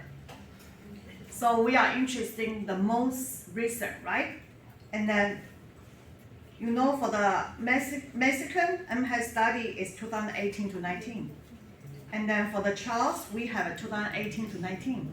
But in the last year here, actually it's overlay this last 2 rows, because if you know, we are starting on 2017 and then continue to 2019, right? So the correct answer is 2018. So 2018 will be our year of interest. Very good. So let's move on to the next question. So now we want to find the measure of the disability. So as you know, in the all the study they collect the health measure, and then the two measure we'll be using today will be difficulty with activity of daily living (ADL), and then instrumental activity of daily living. So those two are the good measure to measure the disability. So let me show you how to find those variables from those study, from these three studies. So there are several ways, not just one way. So first, I'm going to show you the concordance. On the top here, the concordance table. So here you see we have so many concordance, different topics. So like demographic, we have health, and then we have insurance, we have a cognition, we have the income and wealth here, and then we have family, the employment, retirement, so many, and it's really useful for your study. Let me show the functional limitation here, because this is show the ADL and IADL. You guys see, I can enlarge a little bit if you're hard to see. Is it better? Yeah. Okay. So let's look at the ADL. So in here, you see we have this out for the, and also I want to mention the table is downloadable. You can download on the click here. So for the ADL, you see the MHAS, we have the difficulty of bathing, difficulty of eating, and then getting out of bed and using toilet, and then walking across room, and then difficult dressing. For the child, we have almost the same, but we are missing one. The child did not ask the walking across room. And then for the LASI, we have all 6. So for this, if we want to create a common variable across these 3 studies, how many can we have? 5. That's correct. So we were using the bathing, eating, getting out of bed, toilet, and then dressing to create a summary measure of the ADL. So this table really helps you to identify what's the common across the different studies. Okay, let's move on to the IADL. So sorry, it's harder, so we don't have the first row show. But as you can see here, this is the IADL. And then we have manage money. So remember the second column is a Mexican one. So we have a difficulty of managing money, difficulty of taking medicine. We have a difficulty of to do the grocery and then prepare the hot meal, but nothing else. So we only have 4 major in the MHAS. But the last 2 rows is Charles and Lassie. And here you can see we have all the major that MHAS has it, we have extra. But in order to do the cross-country comparison, how many major can we have? Yes. So later on, I will show you how to create summary major just using this 4 common question. So very good. So I want to show, so this concordance table is really helpful if like you can find your the interest topic and just go find the concordance table is related to the topic. And then I think someone is mentioning what are your other interests, like family. I heard a lot of people are interested in family transfer, take care, informal care. So you can look into this, and then we also create a lot of variable, and then you can do a cross-country comparison. So you guys can explore later. I mean, just like going to different topic and then like look at different table, and then you can see we prepare a really comprehensive table to help you to do a cross-country comparison. So in addition to the concordance table, we also prepare the working paper series. So in the paper, it describes even more in detail. So we describe how they are different across the study, and then not just listing out all the variables. And then we also look into the difference in how they measure the attendance measure. For example, for the physical measure. Some of the study, I mean, most of the study use a different equipment. We list in this user guide, and then the comparison user guide, and you can see, they use a different equipment, and then they have a different standard, and then so it will help you to understand other study has been using. So this is a concordance table. So this is the first way you can identify your variable for your cross-country analysis. And then the next helpful function is search function. So let's go back to the survey address. And here we have the search function by the keyword, search function by the subtopic. In today's workshop, we'll use the function as a subtopic because we know we want to look at the ADL and IDL. So let's select the subtopic, and then here we list out all the variable, most of the variable that we already create as a harmonized measure. So we have a demographic, we have family, in health. You see, we have an ADL here. So if you are not sure that what the variable called, you can click the ADL, and then here the source, you can pick the harmonized data set you are interested in. So let's do the harmonized MHAS, and then you will click search. So in here you see we list out the year here. We are missing the most current one because we are still doing updating. We just finished the wave 5. The 2018 one is not available right now, but we will update soon. But just give you an idea that what it will show. So when we do the ADL, you see it shows the variable name here. So the variable in the harmonized data is called R1 dress for the difficult dressing. And then you show what's the answer response here. And then because they are multiple ways, so it's showing the R1 dress, R2 dress for all the different ways. So this is the second way you can identify the variable. And then there's a third way. Let's look at the harmonized codebook. So this is the harmonized LASI codebook. I think it's really, really helpful. And then you can spend a lot of time just looking to the variable you want to use. And then since probably you already work on the LASI raw data, you know how difficult to create a variable, even just create some demographic variable will take you like a couple days. And then if you go into that income and wealth, because like normally like total household income or the total consumption will be one of the, I would say, covariates will bring to your multivariate analysis. For those variables, it takes a lot of time just to create that total household income variable. And then also for the health measure, you need to create like doctor diagnosis. You always take time. But in here, we create a harmonized LASI data from here, and then it will, all the data variable has been cleaned. I'll show you what we have. And then I also want to highlight, in the harmonized LASI data, we have 2 types of imputation already conducted in the LASI, harmonized LASI data. So first is the imputation for the financial variable. It includes income, asset, and consumption. Because as Dr. Lee mentioned that for the income and wealth, we use the bracket question, asking whether your household income is greater than certain amount, yes or no, whether over than certain amount, yes or no. And then for that, it's kind of difficult like, for you to compile and then create a total household income. And then, but we already done the job for you. So in the harmonized data, we take into all the bracket questions, and then we follow, since it's not the first study that LASI used it, because starting from HIS, the US study, we use the bracket question for all the income and the financial variable. So we know what we need to do in order to get a total amount. So we follow the same strategy and then doing this imputation.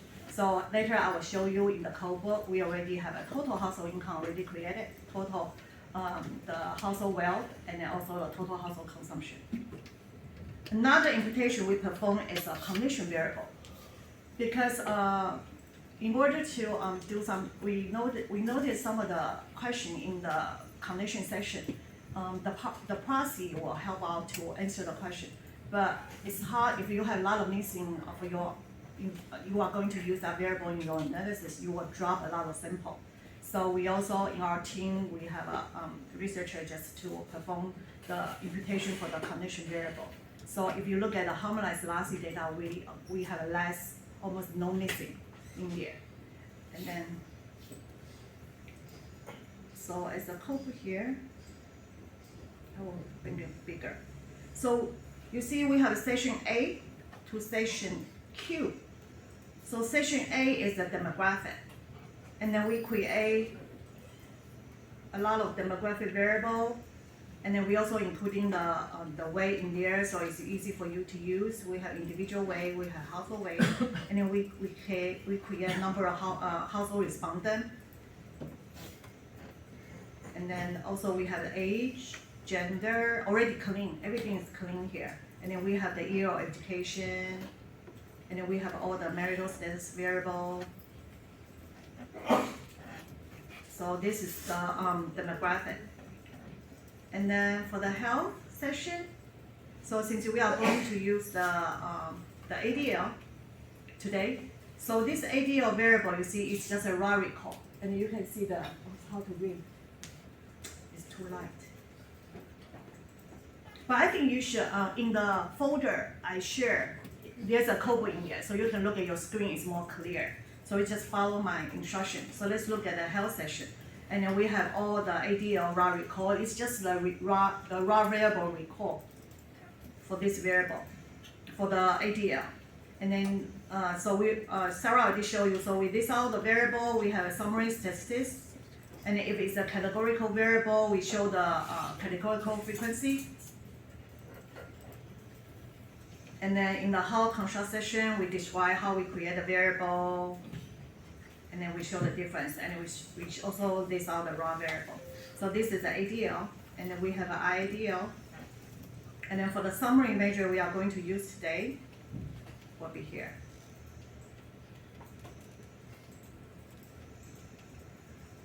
So as we already discussed, how many do you guys remember how many measure we are going to use to create this summary measure for the ADL? Very good. So you can see here, we have R1 ADL 5 already created for you. So this is a measure already combine all the 5 components we talked about. And then for the IADL, how many? 4. Yes. So we have the variable already created, R1 IADL 4. So those are the 2 variables we will be using today. And then to do the analysis, cross-country analysis.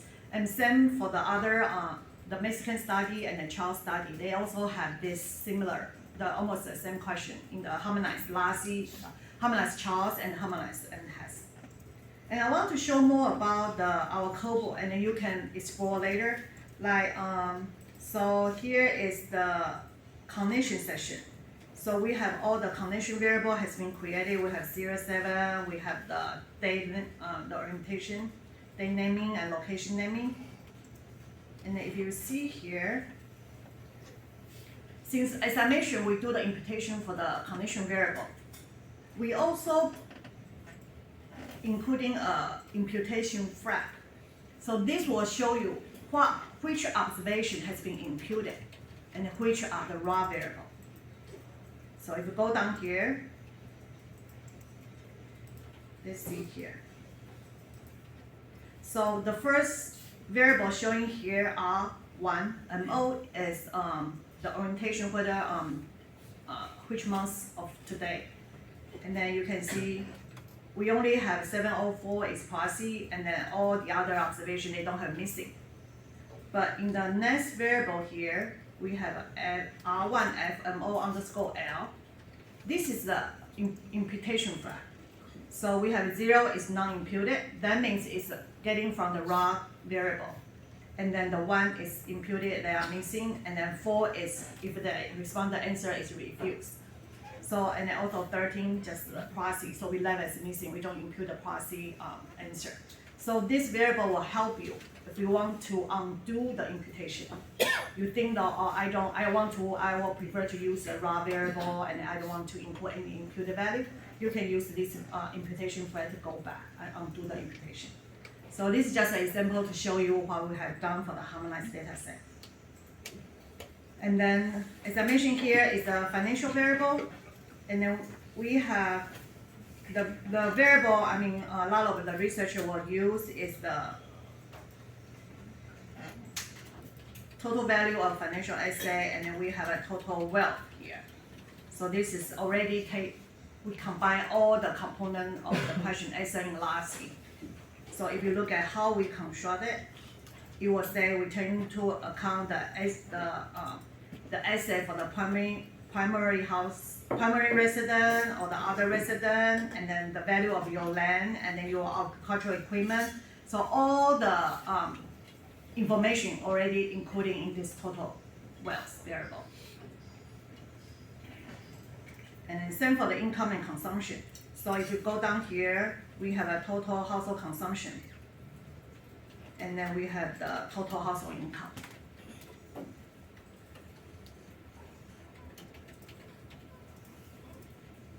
And then I think some of the, in the morning session, some people saying they are interested in looking into the caregiving assistant. So here is the session. So it's session L. So this variable is whether the respondent receive any care based on their ADL or IADL. This will be the variable we'll be using today in the workshop will be an indicator to see whether the caregiving is the respondent is unmet need. So you guys can go through this all the COBOL and all the variables we create. I think it's really helpful, and so it takes us a lot of time. I mean, our team to work on this and creating this harmonized LASI data. So what else here? And then we also have a psychosocial variable. So as you mentioned, to treat someone asking the CSD and then the CD. So we make a summary measure here, and then we also describe how this variable was created. And this CD variable, we try to compare, I mean, our definition is try to comparable with the LASI national report, because we work together, I mean, with our team work together with the LASI team. So the definition should be pretty comparable. So this is the harmonized LASI COBOL. So I would suggest you just like read through it and then find the variable you are interested in, and then if you have question, you can go also look into our code. You can check our code. If you found anything, you have a question or you think something's wrong, you can let us know. And then we can work together and just improve our data set. Okay. So these are the 3 ways you can identify the variable, your research question. And then the next step is we will create additional measure. So as I mentioned, I already show you the variable receive help with ADL, IADL, and then we will use some of the today we are also including some of the demographic variable, including age, gender, education, and urban and rural.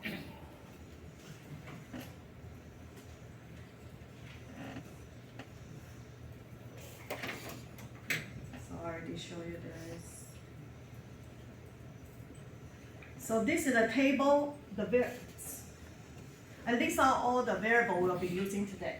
And then as I show you in the COBOL, you can see the variable for the harmonized LASI, it will be this R1 ADL5, R1 IADL4, R1 RC any, R1 HY, R8 gender. And then for the education, it's RA, EDU, UCL. And then for the rural and urban, and then also the weight.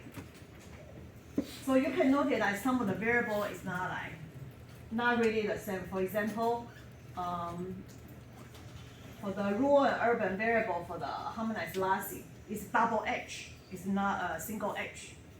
Why? Any idea? So the reason is for the LASI, there are like more than one couple interviewed in the household. For all the other study, we only interview one couple in the household. But in the LASI, based on what I'm seeing, like at least 2 or more couple are interviewed within the same household. So that's why we have an HH. So if it's more like the household level variable, we want to distinguish the difference with other studies, so we put a double H in front. And then also you can notice that for the gender and education, it's not starting with a wave number. Like for the MHAS, it's R5 because we are using the wave 5. And then for the charts, we are using the wave 4. But for the age and gender, they are starting with RA. I think Sarah mentioned that because this is a lifetime variable. You don't change your gender over time. You may, but like suddenly, right? Yeah. And then for the education, because I think by the age 45, I don't think your education level will change. Who knows? But that's the reason we put the A instead of a wave number, because it's a lifetime life, won't change the status variable. So, okay. So any questions so far? Now we are going to starting looking at the data code. So as I mentioned, our first step is I automatically move myself. Okay, in the folder you should also see there's a PGM folder, so it will have the program, something like this. So first we'll load the harmonized LASI data. So if you guys are already familiar with data, it should be pretty straightforward. So we'll use, because in the LASI data, harmonized LASI, we have more than 1,000 variables we create. And then sometimes we don't want to load the data, especially we are trying, right now want to do the cross-country analysis, we are going to load the 3 data sets. So we will only keep the variable we are interested in. So the first line here, we just keep the prime key in wave 1, and then all the variable we already list in the previous slide. And then using is the command we will just bring in the harmonized LASI data. Any question? And next step, we are going to append the harmonized MHAS data. So we'll bring in the second data set. What append is like right now you have record in data. This is a record for LASI, and append is bringing the second data file, append to the bottom of the data file. So those 2 data sets will be combined together. So here we just append the harmonized data set, and then again we only keeping the variable we are going to use today. So the table we list in the table. And then we are generate a new variable called append. This indicator will show us like which data, the record which data is coming from. And then we include a draw function here because, as I mentioned, we only want to use the 2018 MHAS data set. And then 2018 is a wave 5. And then we have in the harmonized data set, we always have this in wave, INW, with a number at the end. It indicates which wave of the data has been collected. So in this case, MHAS is wave 1. So we want to draw the record is not in wave 5. So we have this draw if command here. And after we combine both data sets, we want to create an indicator called country. That indicator will pretty important later on, and because we want to know, after we combine all 3, we want to know which record is coming from which country. So this is the recall command, and then we recall the append variable we just created, and then in the append it will show is a 0 and 1. We want to recall as a 1 and 2. So can anybody tell me right now in the country variable 1 is which country?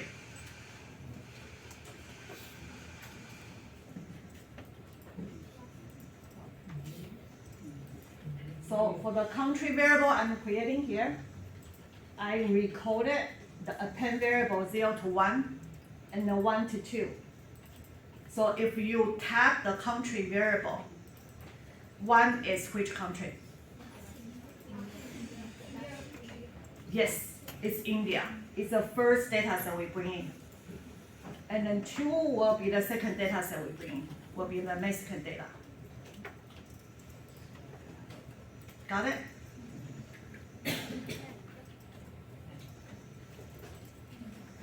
Okay, let's move on. So now we are going to bring the third data set. the harmonized chart. So it's almost the same command, we just bring a different variable, as I showed in the previous slide. And then the next statement is we are going to replace the country equal 3 if append equal 1.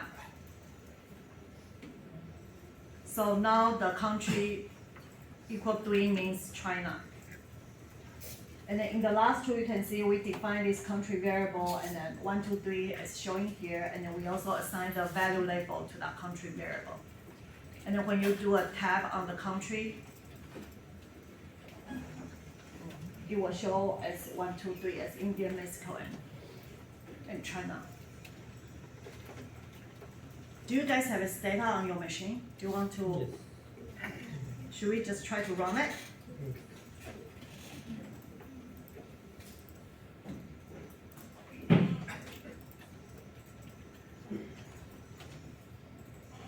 So I have the same folder as you guys, and then if you open the program, you can run the program called example _pgn _n100.do.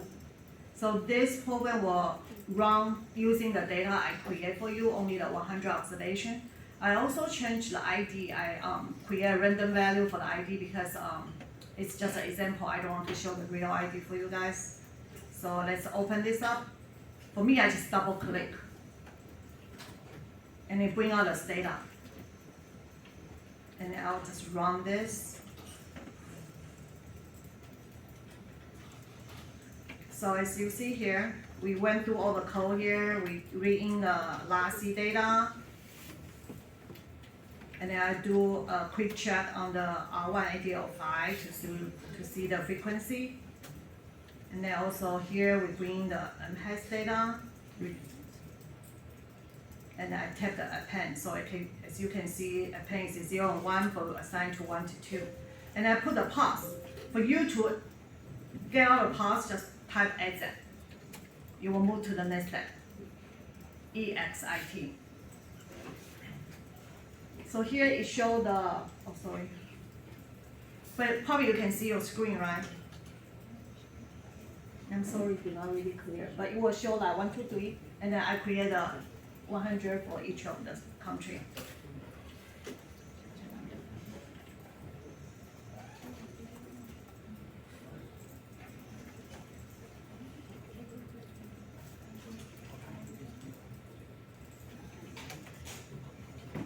So now we are going to create some additional variable. So as I mentioned, the reason we create the country indicator is that when we create this combination, the summary measure, that we can use this country variable to identify the record, like which country that record is coming from. So because we know this study will be focused on 2018, so we create a variable to combine all the ADL variable together. Because for the Indian is R1, and then for the Mexican study is R5, and then for the China is R4. So in order to run the cross-country analysis, we want a one common variable. So that's how I create. So we say gen is a generate a new variable R 2018 ADL5, and it just keep replacing and using the variable from each of the study. And we'll do the same thing for the IADL. And then if you do a bilateral country, that means we see the frequency by the 3 countries, and then to see the summary of the ADL5 distribution.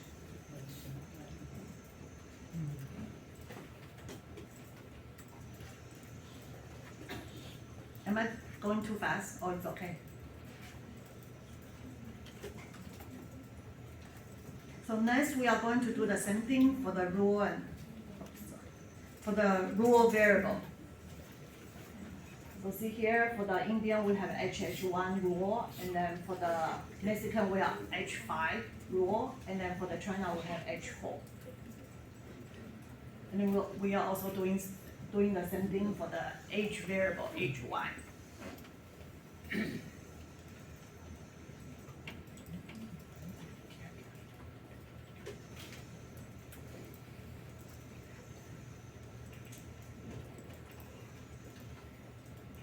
So here for the age variable, I want to create a categorical because I want to see the different age group, the trend in the different age group, and then see later on you will see the different effect estimate by the different age group. So I think it will be interesting to see whether we can see the trend in the different age group. Is the older really need more, they have many for the caregiving. So this is the way we create the categorical variable. So we use the in range to define the age range we want to use in this age category. So the first category will be age 60 to 64 and so on. And then we define the value label, and then we assign the value to the new variable we create. So far so good?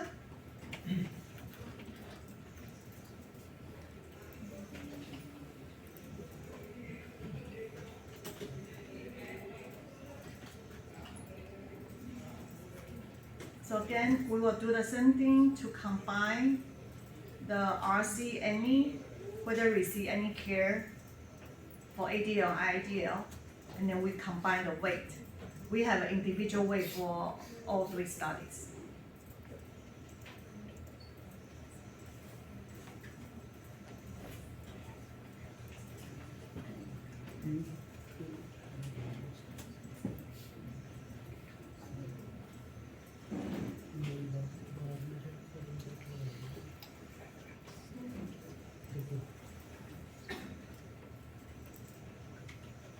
So these are the last variable we are going to create. So we want to combine the ADL, IADL difficulties, and then just create one overall difficulty.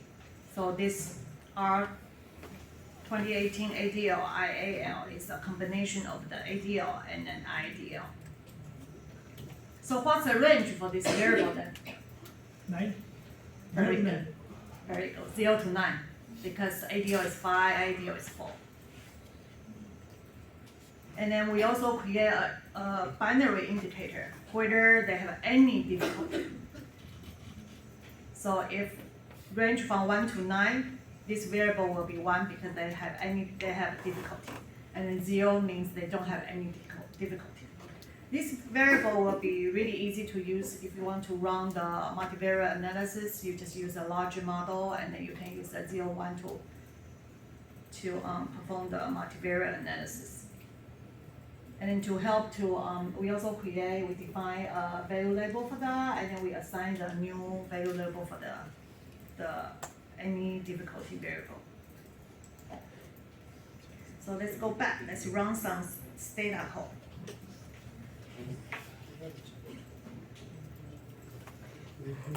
So here, since we have pause here, you just type as it.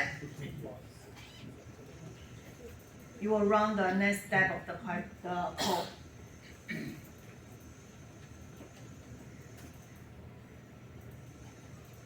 So this is the frequency of the new age category variable we just created.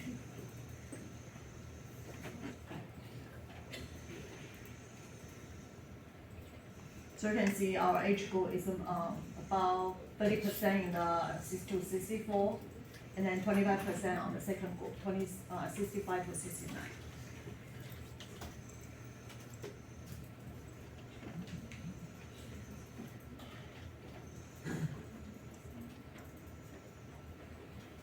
So this is just the code to combine the weight and then the rural and urban.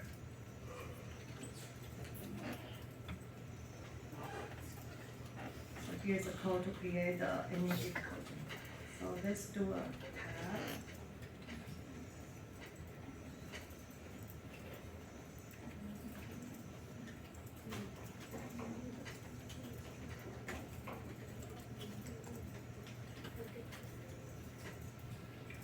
So you can type by sort, country, and then by the any difficulty variable. So here it will show the frequency by each of the country. So you can see in India, we have about 46% of people has difficulty. In Mexico, we have about 23%, and then in China, we have about 34%. But those are the raw estimate. We did not apply weight yet, so later on I will show you the population estimate. Any question? You guys are so good. Too easy for you guys?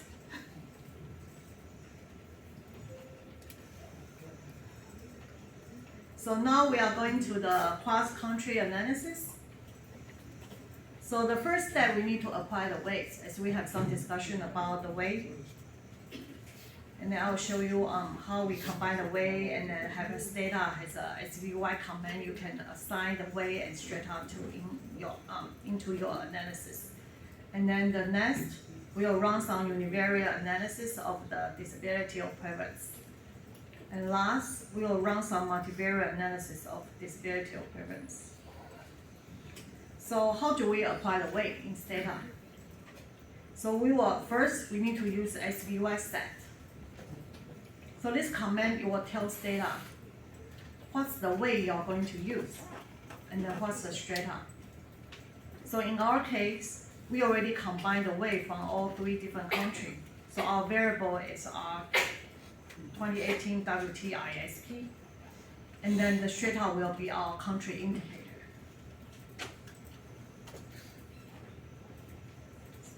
So now we want to see the proportion of people who have any difficulty over each country. You will be interested to see like which country has the highest prevalence of having difficulty. So we will use the SVY command, so SVY semicolon, and then use the proportion command to calculate the weighted estimate for the people having any difficulty. And then we're using the over option, tell the data we want to calculate this by 3 different countries.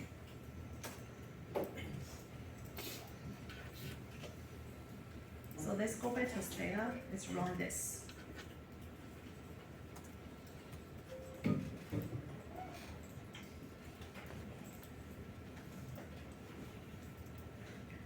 So this is the SVY set command, and you can see the data already tell you this, missing, and then straight out is a country.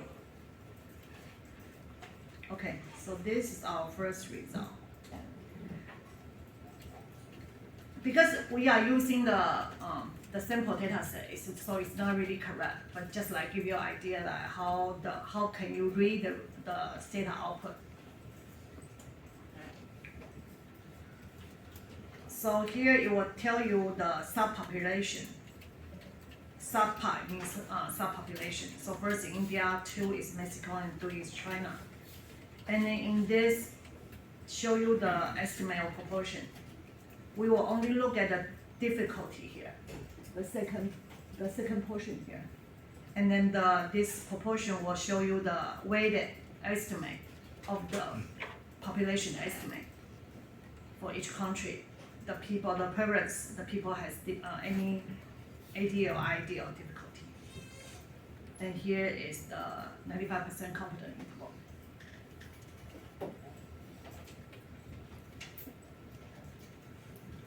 Okay. So we can also look at a graph. So I generate some graph for you. So this is using the real survey data. So as you can see here, the Indian has about, let's say, 20, almost 30% of the people has disability difficulty. And then the China ranked as second, compared with 3, and then Mexico is the lowest.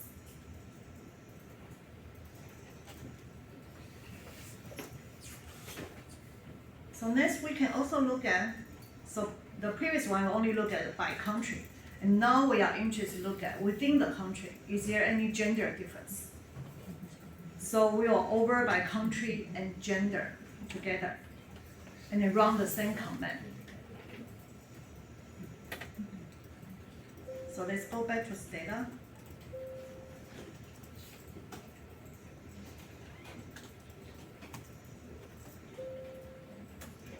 So here you can see it show all the 6 different combination. First 2 is Indian and then Indian man, Indian woman. The third and fourth is Mexican man and Mexican woman. The last 2 group is China, man and woman. And then you can see the proportion estimate here. In this example, even though it's not correct, and then you can see the one, which one is the highest, is actually the second one, right? So the second one is actually the Indian woman, has the highest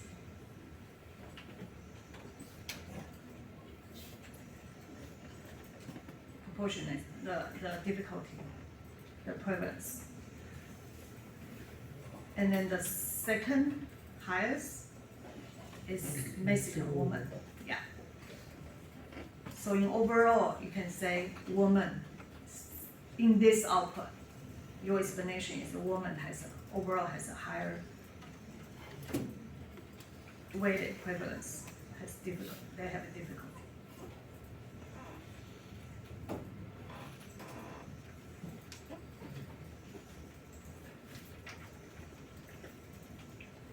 So we can also look at graphically.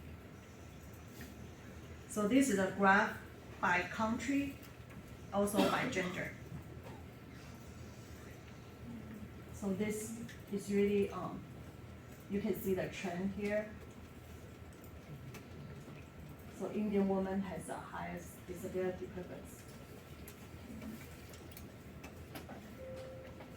So any question?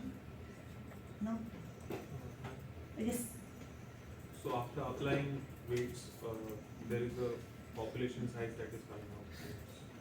So what does that indicate? Should it indicate the total population of the country in that age group that we are considering? So if you go back to your statement.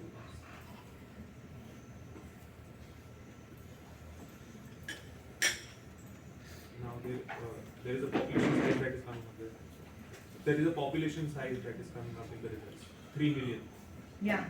So that indicates the actual total population of that age group. Yeah. That we are considering. So this is an example data set. So it will be. Yeah, this is an example. Yeah, because it's after applying all the weight. So this is the. So this is what it will give in real data set. Yes.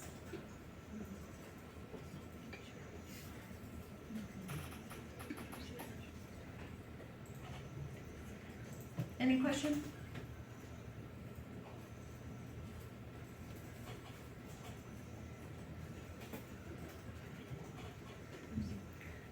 So the last example I'm going to give is the multivariate analysis. So as I mentioned, we create any difficulty is a 0 and 1, and then we can fit a larger model to find an estimate. And then we we want to see whether there's a gender difference.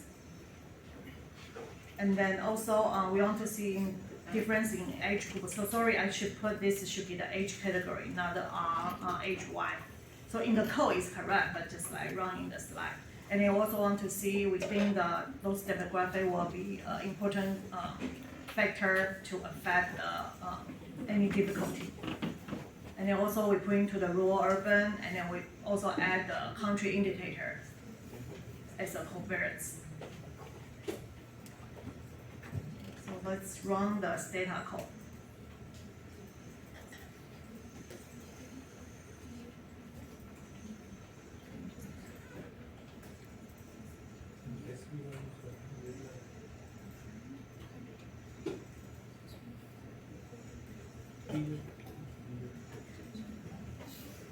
So as you see the output here first, and then in the model I also show the odds ratio instead of the estimate. So sometimes some people want to see the estimate, but sometimes it's easier to explain by the odds ratio. So compared to men, so our reference group for the gender is male. So you can see the woman has a higher higher possibility to have a higher risk, I should say higher risk to getting the to have a disability. And then as you see, really interesting for the age group here, the older group has a lot higher odds ratio compared to the younger group. Yeah. And you can see the trend is really by the age increase, and you have a higher risk, have a difficulty. And then the education, because it's only 100, I mean, it's our example data set is not really correct here. But it just like give you an idea like how you can run your multivariate analysis.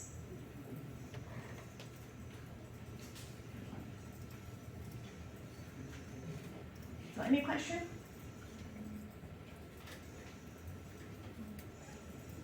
So when you get the real data set, you can also, so in the program folder, I have another program.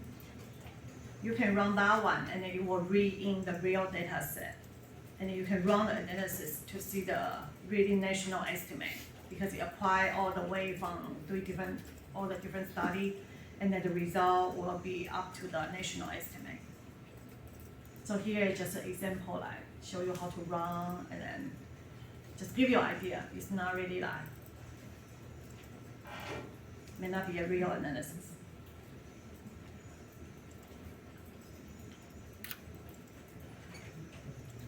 So we'll be finished early today.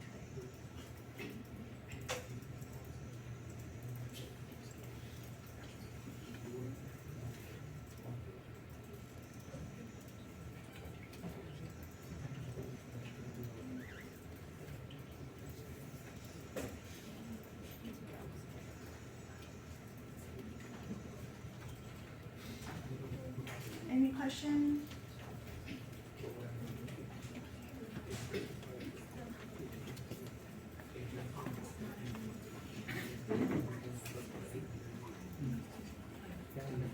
So if you want to, let's give some time for you to practice the program and then to redo the program. So you can close this one. If you want to rerun again to see code like session by session, you can close this one. Let's close data, and then again you can open this program. And you can run it session by session. So you just like practice and see is there anything that you don't understand or you have something.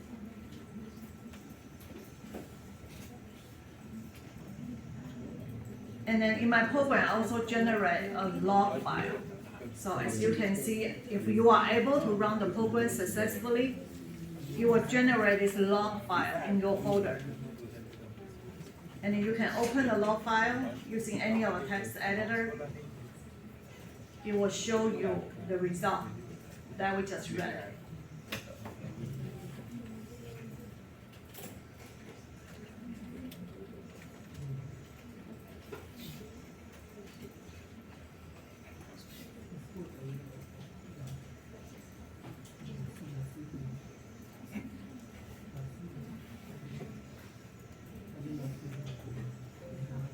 And then if you are done with exercise, you can also look into the codebook folder. And then just to review that what I have been showing you guys, all the variable that we created among these 3 studies, and then is there any variable you have a question, you want to ask us, right now will be a good time.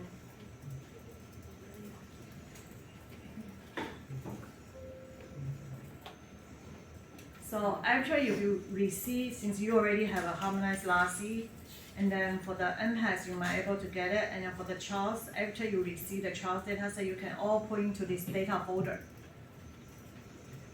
And then go back to the program folder, you can run this, not the underscore N100, but the regular example underscore pgn.do. You will run the same program using the real harmonized data set, and then create the national estimate.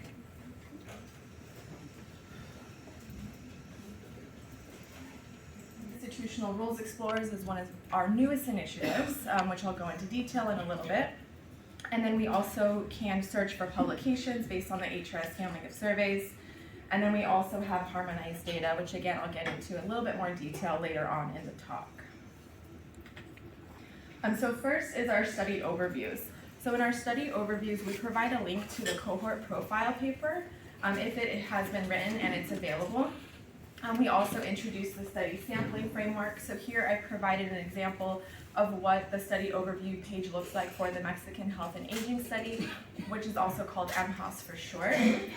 So here you're able to see the sampling frame where we see the age eligibility is 50 years or older, how many people were interviewed, whether their spouse was interviewed and what age their spouse has to be. We highlight the timing of the core interviews and the different collection periods. And then we also provide information on other types of surveys that were fielded as part of the study. So in addition to the core interview that is administered in MHAS, they also administer an end-of-life interview, a health assessment, different biomarker collections, as well as a cognitive assessment. So the study overview pages, if you toggle over to the next tab, also provides more information on the sample. So here you're able to see the response by wave for the original sample, wave 3, as well as wave 5. And then we also show you the list of types of administrative linkages included in the data. So here at the bottom of the screen, you can see the different administrative linkages that are available for waves 1, 2, and 3. And then lastly, the study overview pages, we include links to obtain all of the available study data, including restricted data, so that you can be able to access it.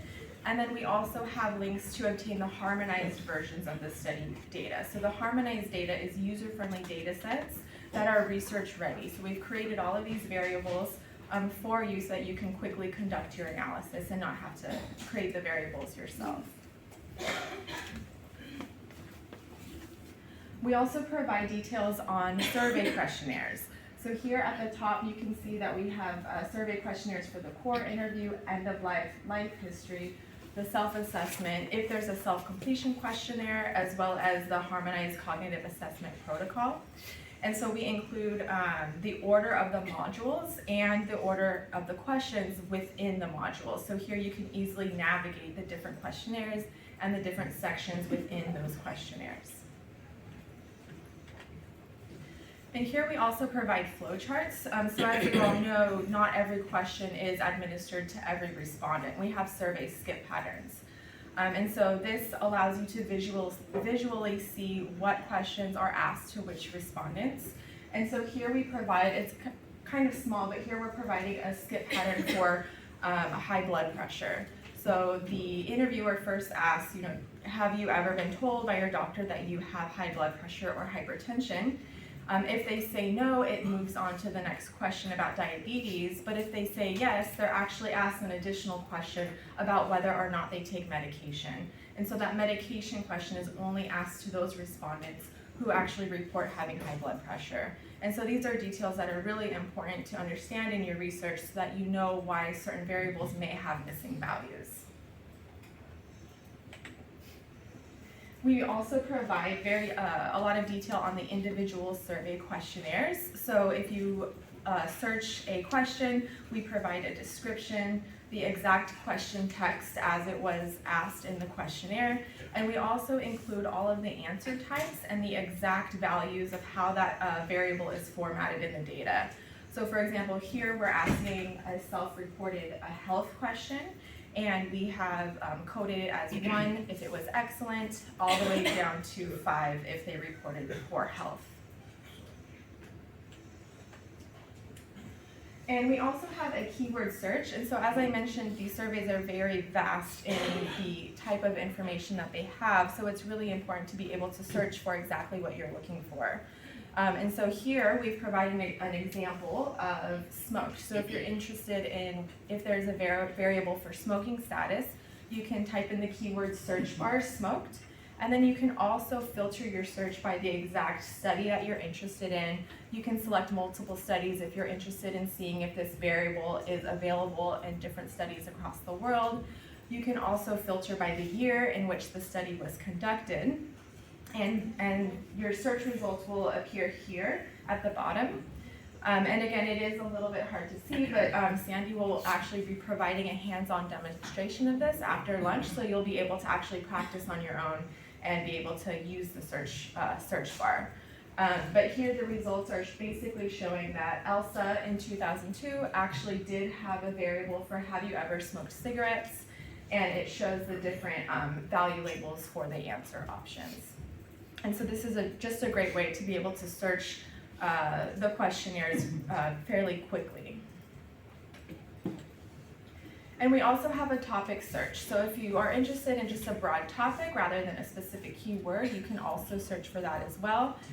You can limit your search by harmonized data set. So if you are interested in looking in the raw data, you want to know what's available in the harmonized data, you can actually filter that search as well. And then you can view results from the harmonized data set, and here we have typed in the keyword of number of children. So we want to know, what harmonized data sets actually contain this type of information. And then we can see here at the results all of the different harmonized data sets that this variable or this topic is available in. Concordance across surveys will be really important for conducting cross-country analyses.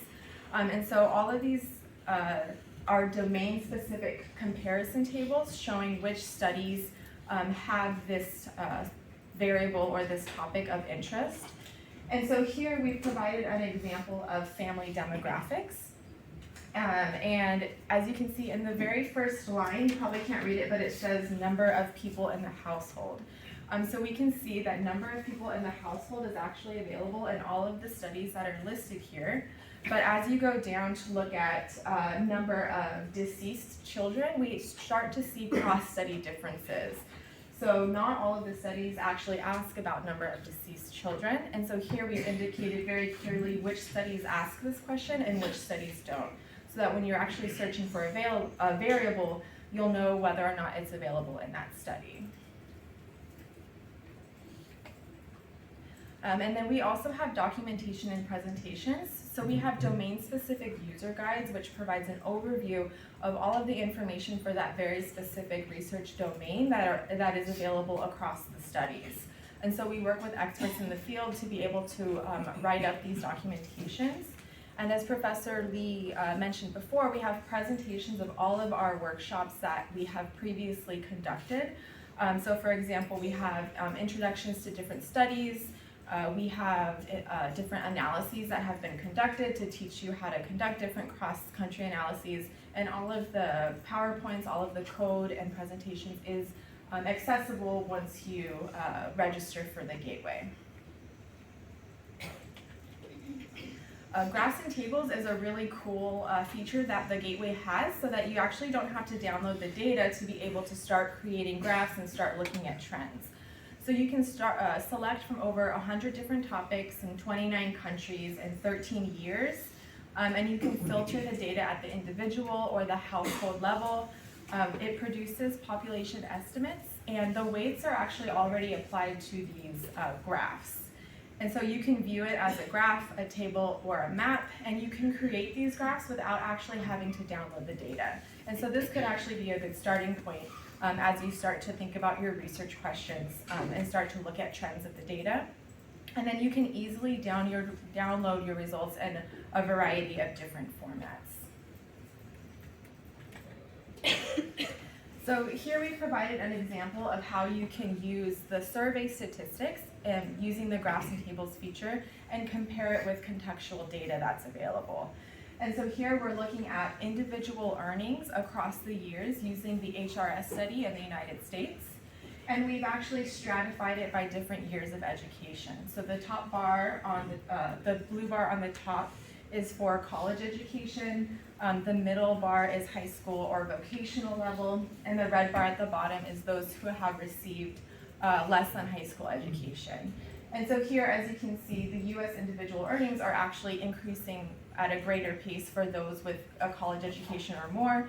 And we can actually compare that to contextual data we have on the US GDP per capita. So again, here you can link the survey data to contextual data to see the different trends and the environment in which the participant is living in. So the Institutional Rules Explorer is one of the newest initiatives of the Gateway. It allows researchers to understand the policy in place at the time of the survey, and then the policy details are collected and indexed by country and by year. So this can help help you to draw conclusions about the person's health and what policies were in place at the time of that report. So currently, the Explorer is focused on public pension policies, which are available currently in 9 countries. And then over the next few years, the team is looking to add more countries and eventually cover most of the countries in the HRS study. And so the team is also in the process of collecting and making available long-term care policies. And then the full details of each policy for the country is also distributed in standalone documents. So if you go on the website, you can download these documents, which includes tables and formulas for all of these different pension policies that are collected. And as also Professor Lee mentioned earlier, we can search publications based on surveys.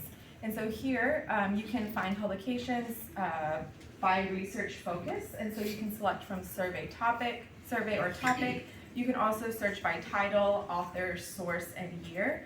And so then you can download the citations in a variety of formats and start to conduct your literature reviews and get a broader sense of what research has already been done on your topic of interest in the field. So the remainder of the talk is actually going to be talking about harmonized data and what's available to you. So harmonized data are created to provide comparable research-ready variables.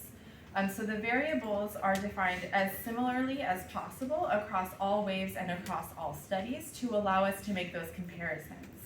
And each data set combines all waves from each study.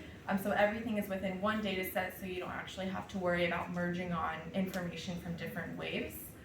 And each individual is one record.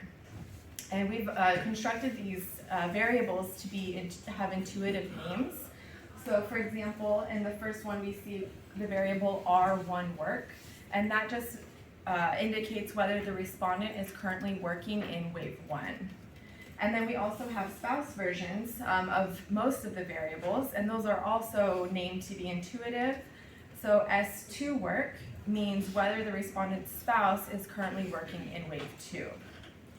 And we have also study-specific variable names. So while the questionnaires are designed to be comparable across studies, there are some instances where one study may ask the question in a different way because of different cultural contexts in different countries. And so we like to be transparent that the variables are not directly comparable. So we put an _C for Charles, for example, to indicate that this variable isn't exactly comparable to the HRS. There's something different about the way the question was asked. So for example, R1 LBRF _C indicates the respondent's labor force status and wave 1 of Charles. And then as I mentioned, the _C indicates that something was different about that variable. And here it was because the response scale was different. So the response scale in Charles was different from that in HRS to account for different cultural appropriateness of that question. And then the variables have also been built to account for survey skip patterns, and I'll provide an example of what that looks like later on. This is an example of a simple harmonization that we have conducted across 2 different studies. So here the question is about whether the respondent has ever smoked. So the harmonized variable is RW SmokeEv, which is just whether the respondent has smoked. And share on the left, we actually have to only take one question into account. So in share, which is the survey in Europe, is has the respondent ever smoked daily? So if they answer 1 yes, we would harmonize it and code it as a 1 in the harmonized variable. If they answer no, then we would harmonize it and code it as a 0 for no. However, in ELSI, which is the study in Brazil, we actually have to take 2 questions into account to create the harmonized variable. So the first question is, do you smoke currently? And so the answers are yes daily, yes less than daily, or no. So if they answer yes daily or yes less than daily, we code it as a yes in the harmonized variable. And then respondents, if they answer no to do you currently smoke, we then ask, have you ever smoked in the past? And again, the answer options are yes daily, yes less than daily, or no. So if they answer yes daily or yes less than daily, we code it as a yes in the harmonized variable. And if they reported that they never smoked, then we just say that no, they've never smoked in the harmonized variable. And so this is just a simple example of how questions, even though they're asked slightly differently in different surveys, we can still create one harmonized variable so that is actually comparable across the different studies. So this is actually an example of a complex harmonization. So this is just showing you all of the different raw variables that needed to be considered to create one harmonized variable for household assets in JSTAR, which is the HRS study in Japan. So I'm not going to go into the details of how this was created, but we do provide documentation because, again, we want to be as transparent as possible. So when you have a harmonized variable, you can read the documentation to see exactly how it was created and all of the variables that went into creating this harmonized variable. And so one of the reasons that we liked to have this as a resource for researchers is so that researchers don't actually have to go through this complicated process. We want you to be able to have research-ready variables so that you can focus on the analysis and not have to focus on the harmonization. And so these are the code books where we actually house all of that documentation. So in these code books, we introduce the harmonization project and study to provide you with more of a background. We have overviews of the survey timing, the survey design, and the sampling framework. So a lot of the information that is provided in the study overviews pages is also provided in these code books. We discuss the weighting and imputation strategies, and we also discuss the different harmonization processes. So that complicated JSTAR variable, we document exactly how that was created in these code books. And then we also divide the code books into different sections based off research domains so that you can go and find exactly what you're looking for. So for example, you can see the different research domains of demographics, health, insurance, cognition, and so on for all of these topics. In the codebooks, we also summarize each variable, so you'll be able to see what the distribution is for the different variables, and also the different special missing codes that are assigned based off survey skip patterns. So here we're showing the smoke ever variable for waves 1 through 7 for both the respondent and the spouse. And as you can see, a special missing don't know was assigned in wave 1 to 11 respondents who answered don't know to the question, have you ever smoked? And then we can also see that 174 respondents were actually skipped and not asked this question because the questionnaire was conducted by proxy. And then in the how constructed section of the codebook, this is where you'll find the detailed description of how the variable was actually created. And we provide a description of the actual special missing code. So if you don't know what a .p means or what a .x means, you can actually go here and it'll describe exactly what those codes mean. And then lastly, we highlight the differences between the waves of the study and also between the study and HRS. And so as surveys conduct each wave, they may not ask the questions in the similar way, wave by wave. They may adjust their questionnaire by wave, and so we let you know if there were any cross-wave differences. So here in ELSA, we actually do see that the ever smoked variable was asked differently across different waves, but we actually don't see any differences between ELSA and the RAND HRS. So here, that's where you'll find that information. And then lastly, we list all of the variables from the original data set that was used in the creation of the harmonized variable. So if you're interested in seeing what variables went into using that, you can reference this, and we list them by wave so that you can easily search for that variable you're interested in. So these are all the core harmonized data files that are available on the gateway. And I would encourage you to look at those study overview pages if you're interested in more information to provide a very detailed background. And these are the end-of-life harmonized data files that are available. So as mentioned earlier, these files are built off of the exit interviews, which are conducted with a close relative or caretaker after the time of the respondent's death. And it really includes invaluable information about the circumstances of the respondent's death, information about from the last interview to the time of their death, and also information about the respondent's estate. And so we have created these end-of-life data, harmonized data files for HRS, MHOS, ELSA, SHARE, and also CLOSA. And JSTAR and Charles are currently being built. And so we will keep you up to date of when these data files will be available. So we also have life history data sets, which was of interest before the break. And so these are built off of the life history interviews during which the respondent provides retrospective reports of the entire life of their entire life, including childhood, education, job history, marriage, childbirth, and also health history. And again, I would encourage you to visit the study overview pages to find more information about the different modules that were available, the different questions that were asked in these surveys. So the ELSA and SHARE are currently available on the gateway, and the Charles Life History is currently being built. And then finally, we have the Harmonized Cognitive Assessment Protocol Harmonized Data Files.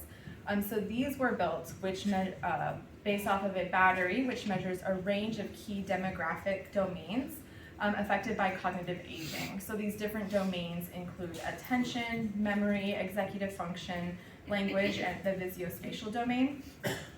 And these were also, the surveys were built to be comparable across studies around the world. And so the data set that's available right now on the gateway is the Harmonized Lassi-DAD, which was the study conducted here in India.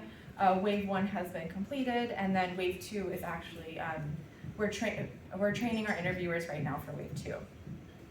And then the Harmonized HRS, HCAP, and ELSA HCAP are under review, so they're not available yet, but will hopefully be available soon. And then the MEXCOG, ChileCog, and Charles HCAP are currently being built.